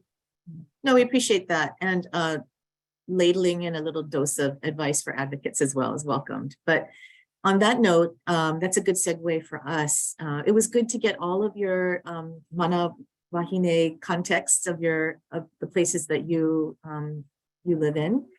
But we're going to transition, because the group that is gathered here today, some of them are seasoned advocates and some of them are new to the process. And we would love your mana'o around how do we do this well from where we sit in community as we enter that square building and want to engage with you and want to actually do, as you said, Senator Moriwaki, we want to do these things together. And I think we all have a common vision for a healthy, vibrant Hawaii. So how do we do this well? And so this next series of questions that I'm going to ask are around giving advocates a sense of what is good practice in your mind of advocacy. Like when we come to see you, I guess if we could go round robin, first question is just simply straight up, what is good practice? Like, what would you like to see us do better? Me? You want me to? Sure. We can take turns going first. Yeah. So I come from a public policy background, so you may have a different answer from me from the others. I look at what's good for Hawaii, what's good for most of us. And in the legislature, we represent the majority. If you go to the courts, they represent the minority. So given that context, the question is, what is the need that you're trying to solve? When you come as an advocate, what are you asking for? You have a bill. Sometimes we get advocates getting, 200 or 300 people, pressing the button. And that doesn't say too much to us, because it's the same 1 or 2 lines. We oppose or we support. What we want to hear is, what is the need? Who are you representing? And the more people you represent and the needs of those people, give us stories, give us why, the justification for whatever you're advocating for, and some value undergirding that. So it has to represent as many people as possible, and not one group over another or one individual over a group. And looking at it in terms of what you are advocating for. That's really important for me anyway. And I look at I look at that, and I look at the process. Have you try to engage with others and not you yourself. This is our organization's concern, but other organizations. So the broader your network, and even for advocates. I know that Christy McPherson is on when they tried to look at REITs or whatever the issue was, that Faith Action, when she was there, looked at who else can I talk to if it's, you know, going from those who are really needy, how can I get the private sector involved? Who else can see a bigger picture than their own interest? So the more you can do that, I give you an example. I used to be an advocate for renewable energy. This was way back when. And that's when renewable energy wasn't even a blip on the screen. And we put together a collaborative of about 40 agencies. It was HECO, and it was the counties. We also had a lot of individual, you know, environmentalists, the Blue Planet Foundation, so on and so forth. And part of the effort was, we want renewable energy. We need to have renewable energy. And it was really all oil. And we were like 90% oil, 95% oil. And so over time, when we would go to the legislature, and I remember Cindy Evans was the chair then, she says, well, who is this Hawaii Energy Policy Forum? And how many people are, you know, who are you representing? And pretty much the whole room stood up. And there were the HECOs, there were the counties, there were, you know, the individual Blue Planet Foundation types. And then she said, oh, okay, and the bill passed out of committee.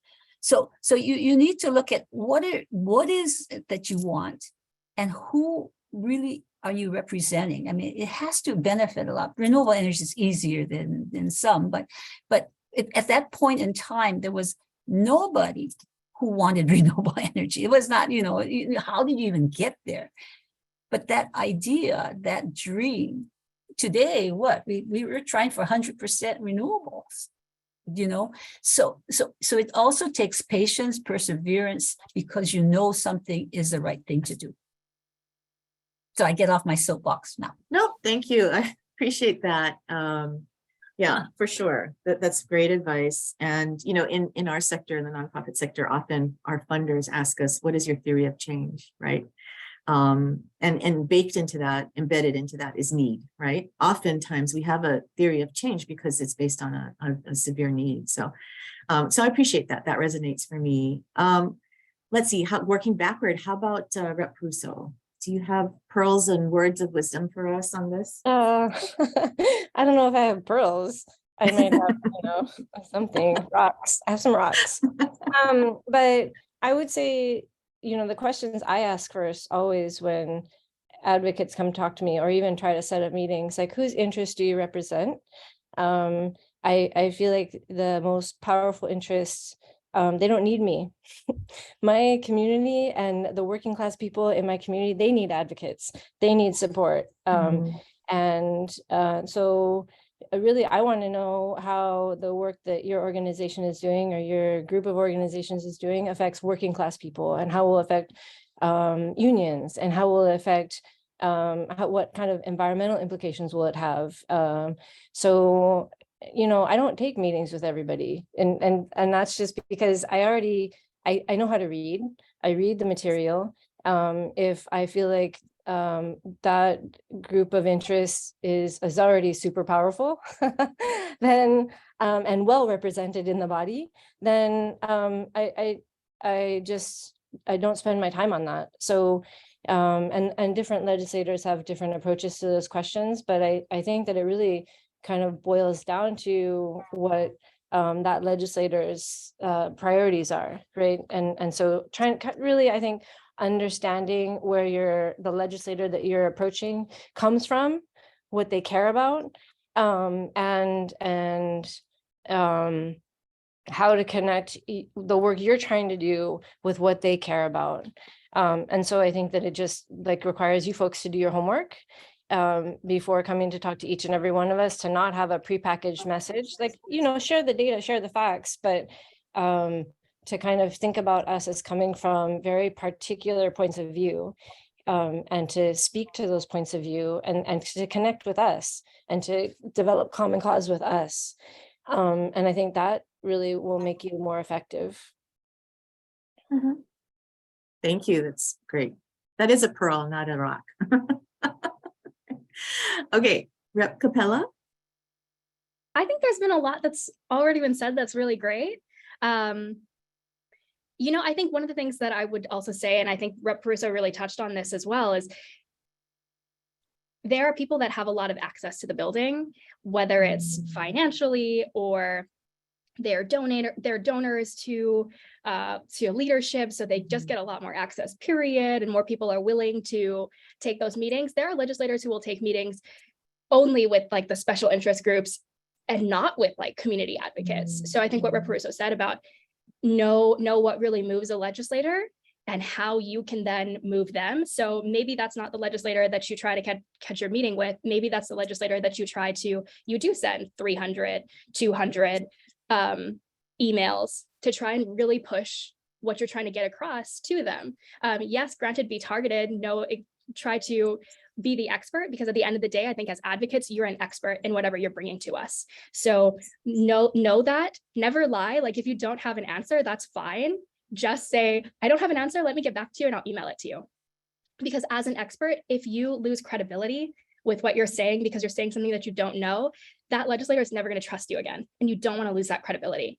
But once again, I think you are the experts. And another thing is that you as like, when I think of this group, I think of like community advocates and organizations. And you people are like the folks that are closest to communities that don't have access to the building. So for me, I'm a neighbor island legislator. I'm grateful for remote testimony. So if you have an organization, like reach out to Public Access Room and have them do like a training with your group on how to do remote testimony, take advantage of those opportunities, because otherwise you're losing a whole day of work, which most people who are advocates who are fighting for like a living wage or family leave, they're working 3 or 4 jobs to keep a roof over their heads. So access to like remote testimony is so vital, and take advantage of it. Because I think we also saw, and I don't know if the other legislators can attest to this, but we saw less testimony with remote, even though I feel like we should have had more.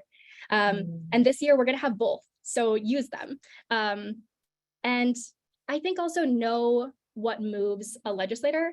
So know if you're a constituent, or you have a constituent in your organization that is a constituent of a legislator that's been maybe not favorable of what you're trying to push, send that constituent to talk to that legislator, because they may be more likely to listen to their constituent than some, I'm sorry, but random person from another organization of another issue that once again they're starting to learn and get to know. Remember that yes, you're the expert in your one issue or your multiple issues, but legislators have to learn about all of those issues.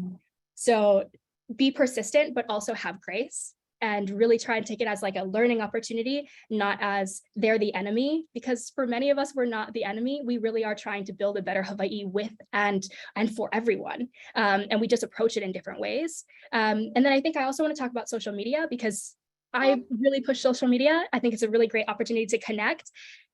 Maybe not the best way to reach out to your legislator and be like, this is the meeting that I want to have with you. Maybe send an email, not a social media message that's going to get lost. It's a great way to like connect and be like, hey, I love this, or I don't like this, but not the best way to be like, I need this meeting and this is why, with all of your bullet points.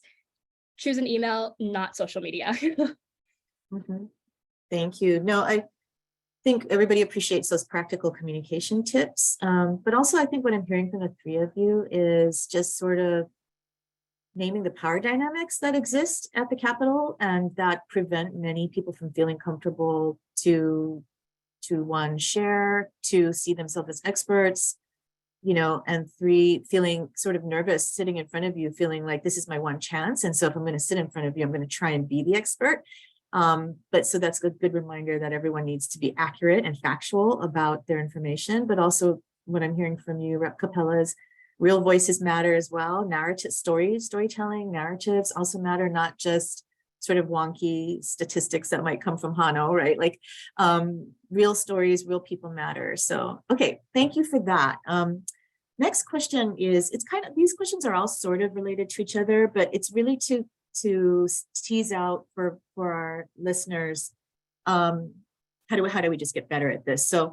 So when you have seen progress happen, and I know progress is, you know, questionable how we define progress, but I guess when you have seen legislative successes, what are the ingredients to that? Especially like giving us feedback as advocates. What did advocates do well to make that progress happen? And I get that some of these are short-term wins, some of these are long-term wins.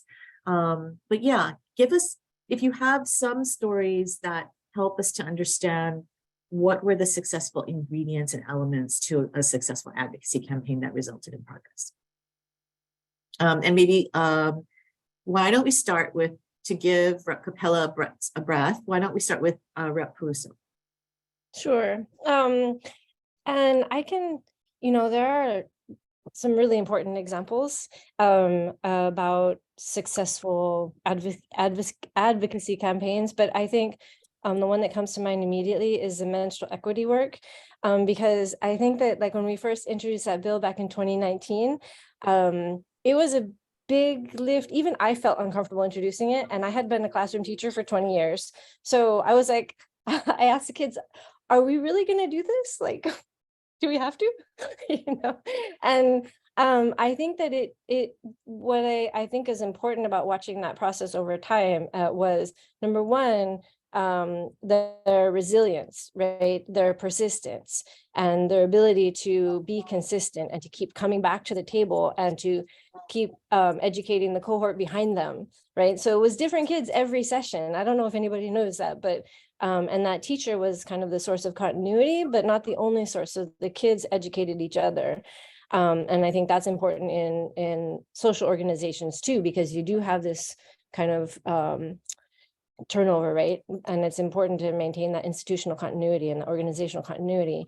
But I think they fought in so many different ways. So they managed to normalize that conversation, both through like really energizing social media campaigns, but also through like the really nitty-gritty bread and butter kinds of political organizing. They went and talked to legislators. They had conversations, like lots and lots of conversations with legislators who initially were like, we are super not going to talk about this. Mm-hmm. You know, it took years to make it an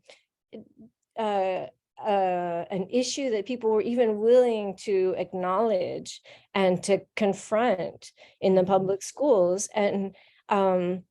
And I think that it was also getting allies on board, so getting HSTA on board, and also like making the conversation so broad, like they were willing to talk to anybody, and they put it in a lot of different spaces. So, you know, who would know that, you know, President Kochi's daughter-in-law would be an HSTA member who would be attracted to this issue and pick it up and, like, you know, help develop momentum around it and kind of help support the students. And and who knew that there would be the Ma'i movement would kind of emerge to support what had already been in place, like with as far as community organizations. So I just think that for me, it's kind of being willing to develop a diverse set of strategic approaches, and to bring an intergenerational approach into your work to engage young people. And because I think that, like, of the groups I see here, I'm not really seeing any youth organizations, but I think that a lot of them are really just waiting to speak to a lot of these issues. And they bring a certain kind of energy to the work. So that's kind of like what I've been thinking about with respect to like successful campaigns, because I think that was a real transformation. They not only changed the narrative, but they got legislation passed, and in a fairly short period of time, right? So within the span of 4 years, they did it. They managed to flip the script. So. Yeah, that's a great example. I too, from the Peanut Gallery, noticed that movement and was really impressed. So it's just good to understand sort of the postmortem, like how it was successful. I know that Senator Moriwaki needs to leave, so I'd like to ask her to go next. And because you're leaving, Senator Moriwaki, if you can have any parting comments that you'd like to leave us with. Okay, thank you. Sorry, I just got asked, so I'm sorry I had other commitments. Yeah, thank you for doing that. Yeah, and for thanks us. for doing this. And I want to thank everybody for being here, because we really do need advocates who have the background and interest and commitment and passion to follow their really needs that need to be met that we haven't heard about. In fact, a lot of the issues that come before us are things that we haven't even thought about because they've had their stories and the kinds of things that they face. I'll take it to the other extreme of our continuum, the long-term care issue. It's not been on the anywhere on the books. I mean, from agencies and just this past summer, we've got a Kupuna caucus made of agencies, individuals who are interested in aging or are aged themselves, as well as legislators. And long-term care was front and center because of all our nursing home problems. I know Representative Peruso had the Waihoa General problem. It's not really surfaced at all until advocates started coming out, and also individuals with problems, and especially those who are the sandwich generation, taking care of not only their kids but their aging parents. That it's really become front and center for us. So some of the bills coming out for the first time really are focusing on fee reimbursements. And this is sort of areas that are more technical, but fee reimbursements, if you don't have the right reimbursements to the institutions and people who are working and helping the elderly, you get no service. And what's happening is that they're either closing down, or we don't have people who are trained to help the elderly, especially those like the nursing area, where it's really workforce shortage, really extraordinary. So this again is where advocates and individuals coming forward, letting legislators know what the problems are and the extent of the problem, and that we've really got to address it. We may not have the solutions or the answers, but at least start exploring. So hearings and briefings begin to expose the problem and the extent of the problem. And it's really important for us to hear. We don't have the staff. We depend on agencies, and agencies sometimes don't see those problems. They have their own problems. And every time you ask them to do a program, they say, yeah, if you give us staff. So it's really up to the advocates who represent the unheard voices to come before us and let us know, so that we can start delving into it. A lot of the problems that we have been addressing, homelessness, for example, came from advocates, people who are also community agencies, the nonprofits who serve the homeless, and told us about some of the mental health issues, some of the ways in which there's duplication of services and to the same people. How do we manage that? That would never have come up about from the agency perspective. So I think that would be my plea to agencies and advocates to hear the stories, to hear the problems of who you serve, and bring it forward, and bring some of those people forward, because we really need to hear from those people who really are affected, and we really need to help. And there's so much need out there, from the youth to the elderly, to the homeless, that we really need housing. That's a major problem that's come about, that we can't serve the homeless unless we have housing. And how do we make those problems? How do we address those problems with a limited budget? How do we parse out the funding to do that? So advocates can help us by letting us know what are the priority areas that we need to do first. And looking long-term, we'd like to solve the problem completely, but what are the first steps? And advocates on behalf of it, especially those who have no voice, are really important for us to hear. Thank you. I just appreciate that the recognition that sometimes the departments don't actually have the world view, you know, and that advocates sometimes where we sit outside actually do. And so thank you for saying that, because and I appreciate the institution of things like the Kupuna Caucus that are age old, right? And everyone's welcome, and it's cross-sectoral. I think those are the types of things that help build collaboration and movement, right? So mahalo to you, Senator Moriwaki. I know this was last minute for you to join us, and we really appreciate your mana'o again on a busy Saturday, and we'll look forward to seeing you at session. Okay. And We're again, thank you always for your open, and thank you to you all, because it's you are really important to us. So I appreciate all the work you do, and I know most of you also have doing this on your own love and commitment and not being paid. So it's really important for us to know that you care, and that's why my door is always open to anybody, because we really need to learn and hear. So thank you all. thank you, and thank you for your values. Happy New Year. We'll see you soon. Happy New Year. Thank you. Take care.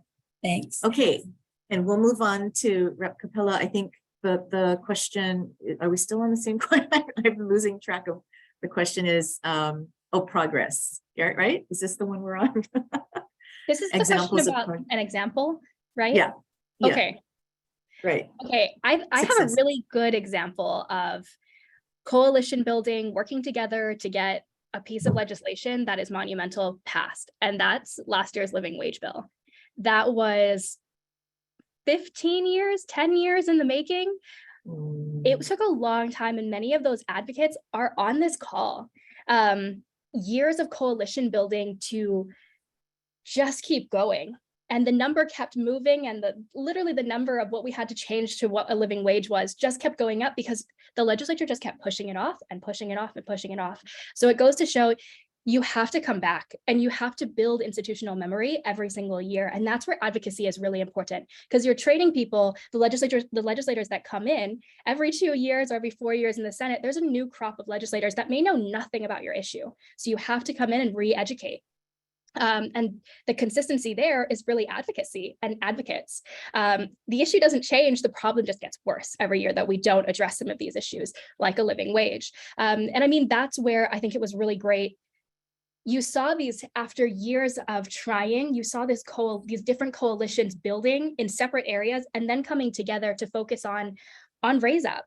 And I think what was also really beautiful is that you saw different coalitions really gel behind one thing, with the reality that, you know, this is a really heavy push in a really hard year coming out of the pandemic. What are we actually going to do collectively and fight for together? And I think you saw a lot of advocates not necessarily give up on what they're pushing individually, but really focus in on one large push that we could do collectively. And so I thought that was really beautiful. And that happens with like these coalitions that are built. I thought something that was also really amazing that happened this last year. And I remember some of the conversations about, should we concede to the other side, which oftentimes the Chamber of Commerce has so much money.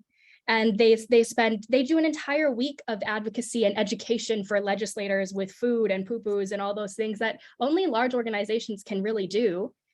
And I don't even know if it's fully ethical, but they do it. Whereas on our side, we don't have the opportunity or the funding, the extra funding to do those things, to educate legislators, right? So I think it was really beautiful how people that really pushed for a living wage, advocates that pushed for a living wage, really held the line on, do we slide back from the 18? Do we take the concessions of what the restaurant industry wants, or do we keep pushing for this $18 and no tip penalty and things like that? And you know, at the end of the day, we didn't get exactly what we wanted, but we did get the 18. And I truly believe that was because advocates held that line. And I mean, we've heard other things on this call today about, no, you should concede, but the reality is, no. I think for a really long time, Democrats have started at the middle and then we get pushed to the right because we feel like we have to bend when the right has never bent to us.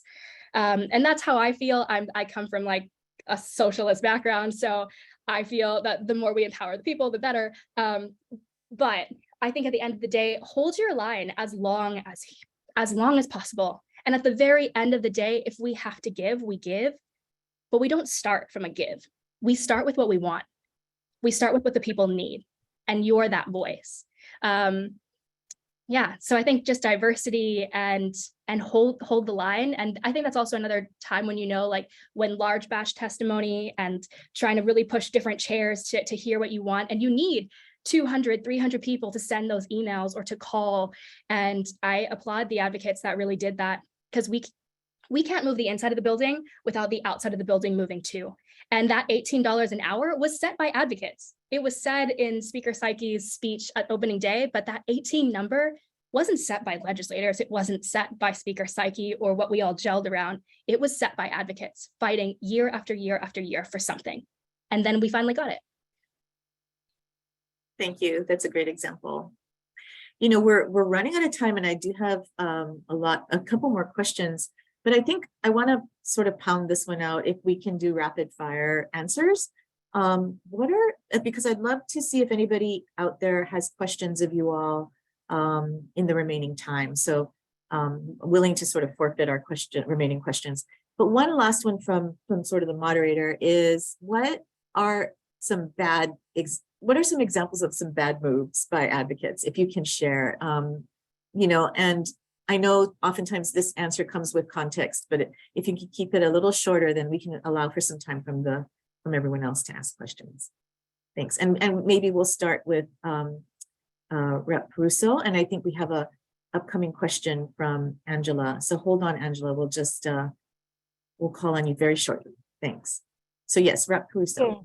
Bad moves by advocates. That's a question I never get. Honestly, I think that there's a tendency in the body to be pretty conflict averse.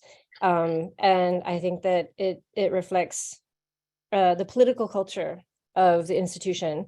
But I do think that culture is shifting. So I think there's going to be more openness or less kind of absolute taboo setting around conflict creation.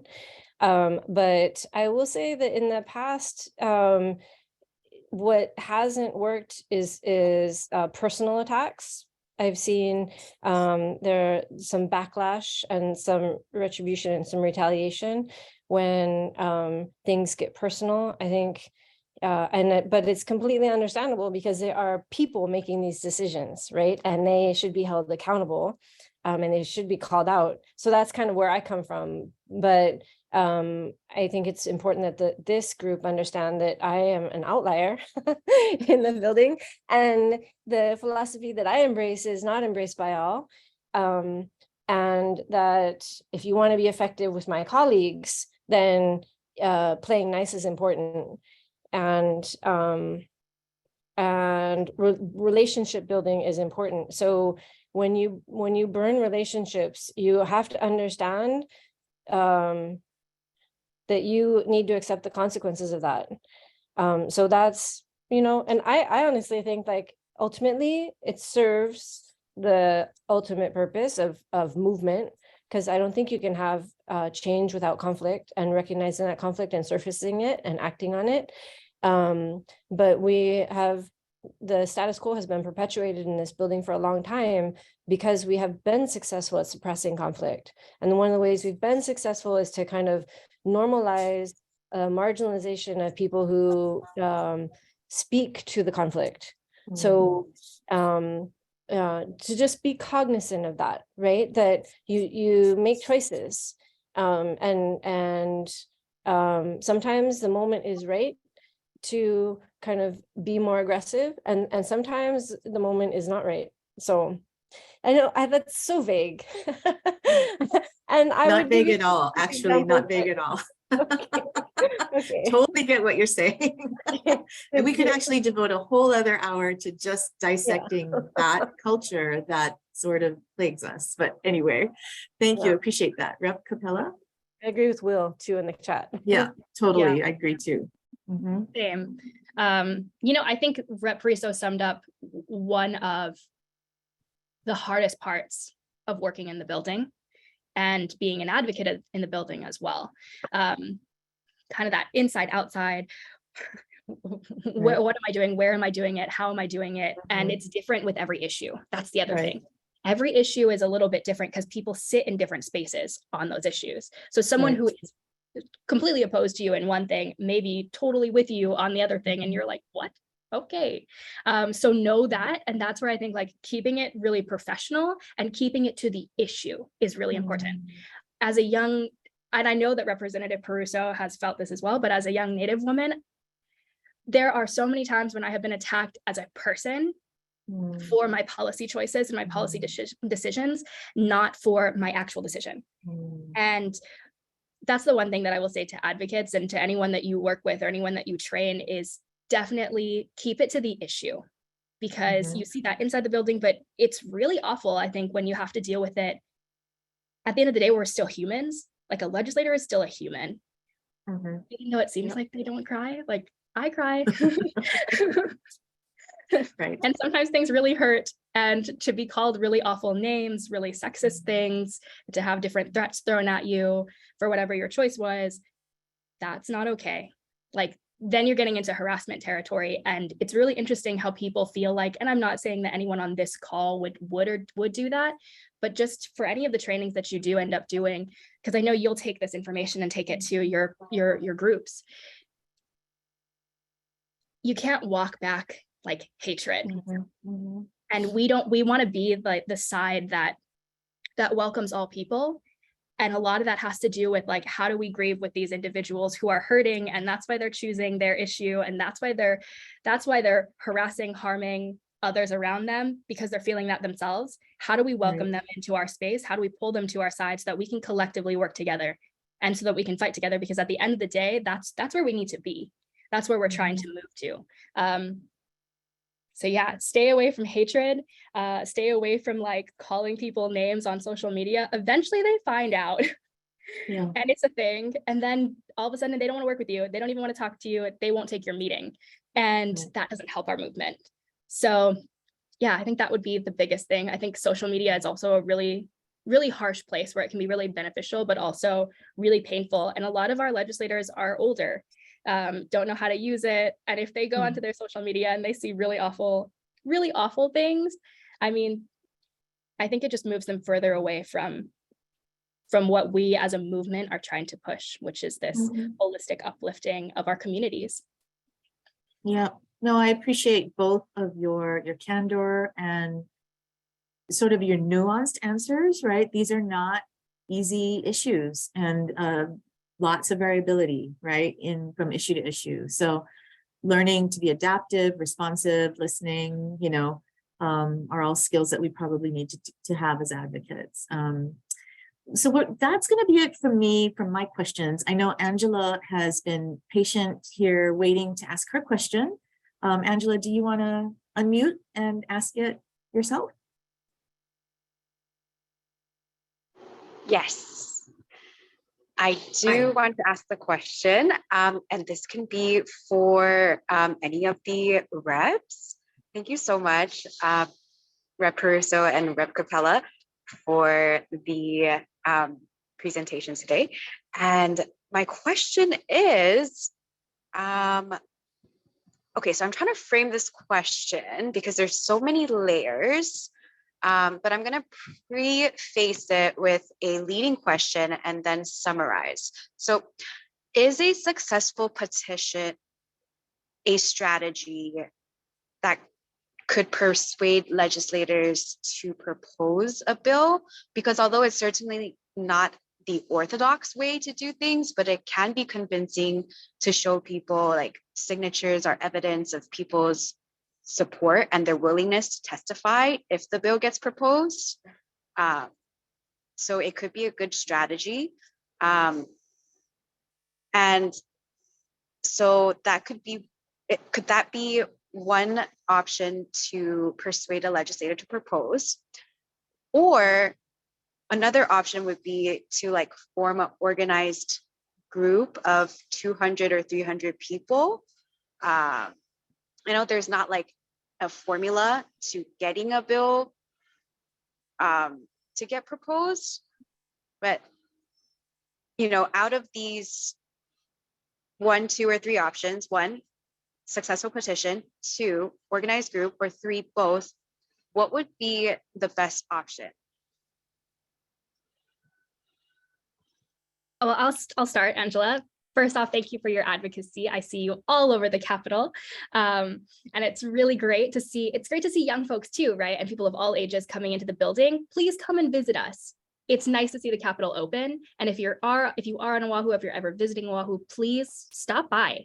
Set up a meeting with your legislator, or just walk around. You'd be surprised how many people, even if you talk to staff, that moves your issue way far forward too.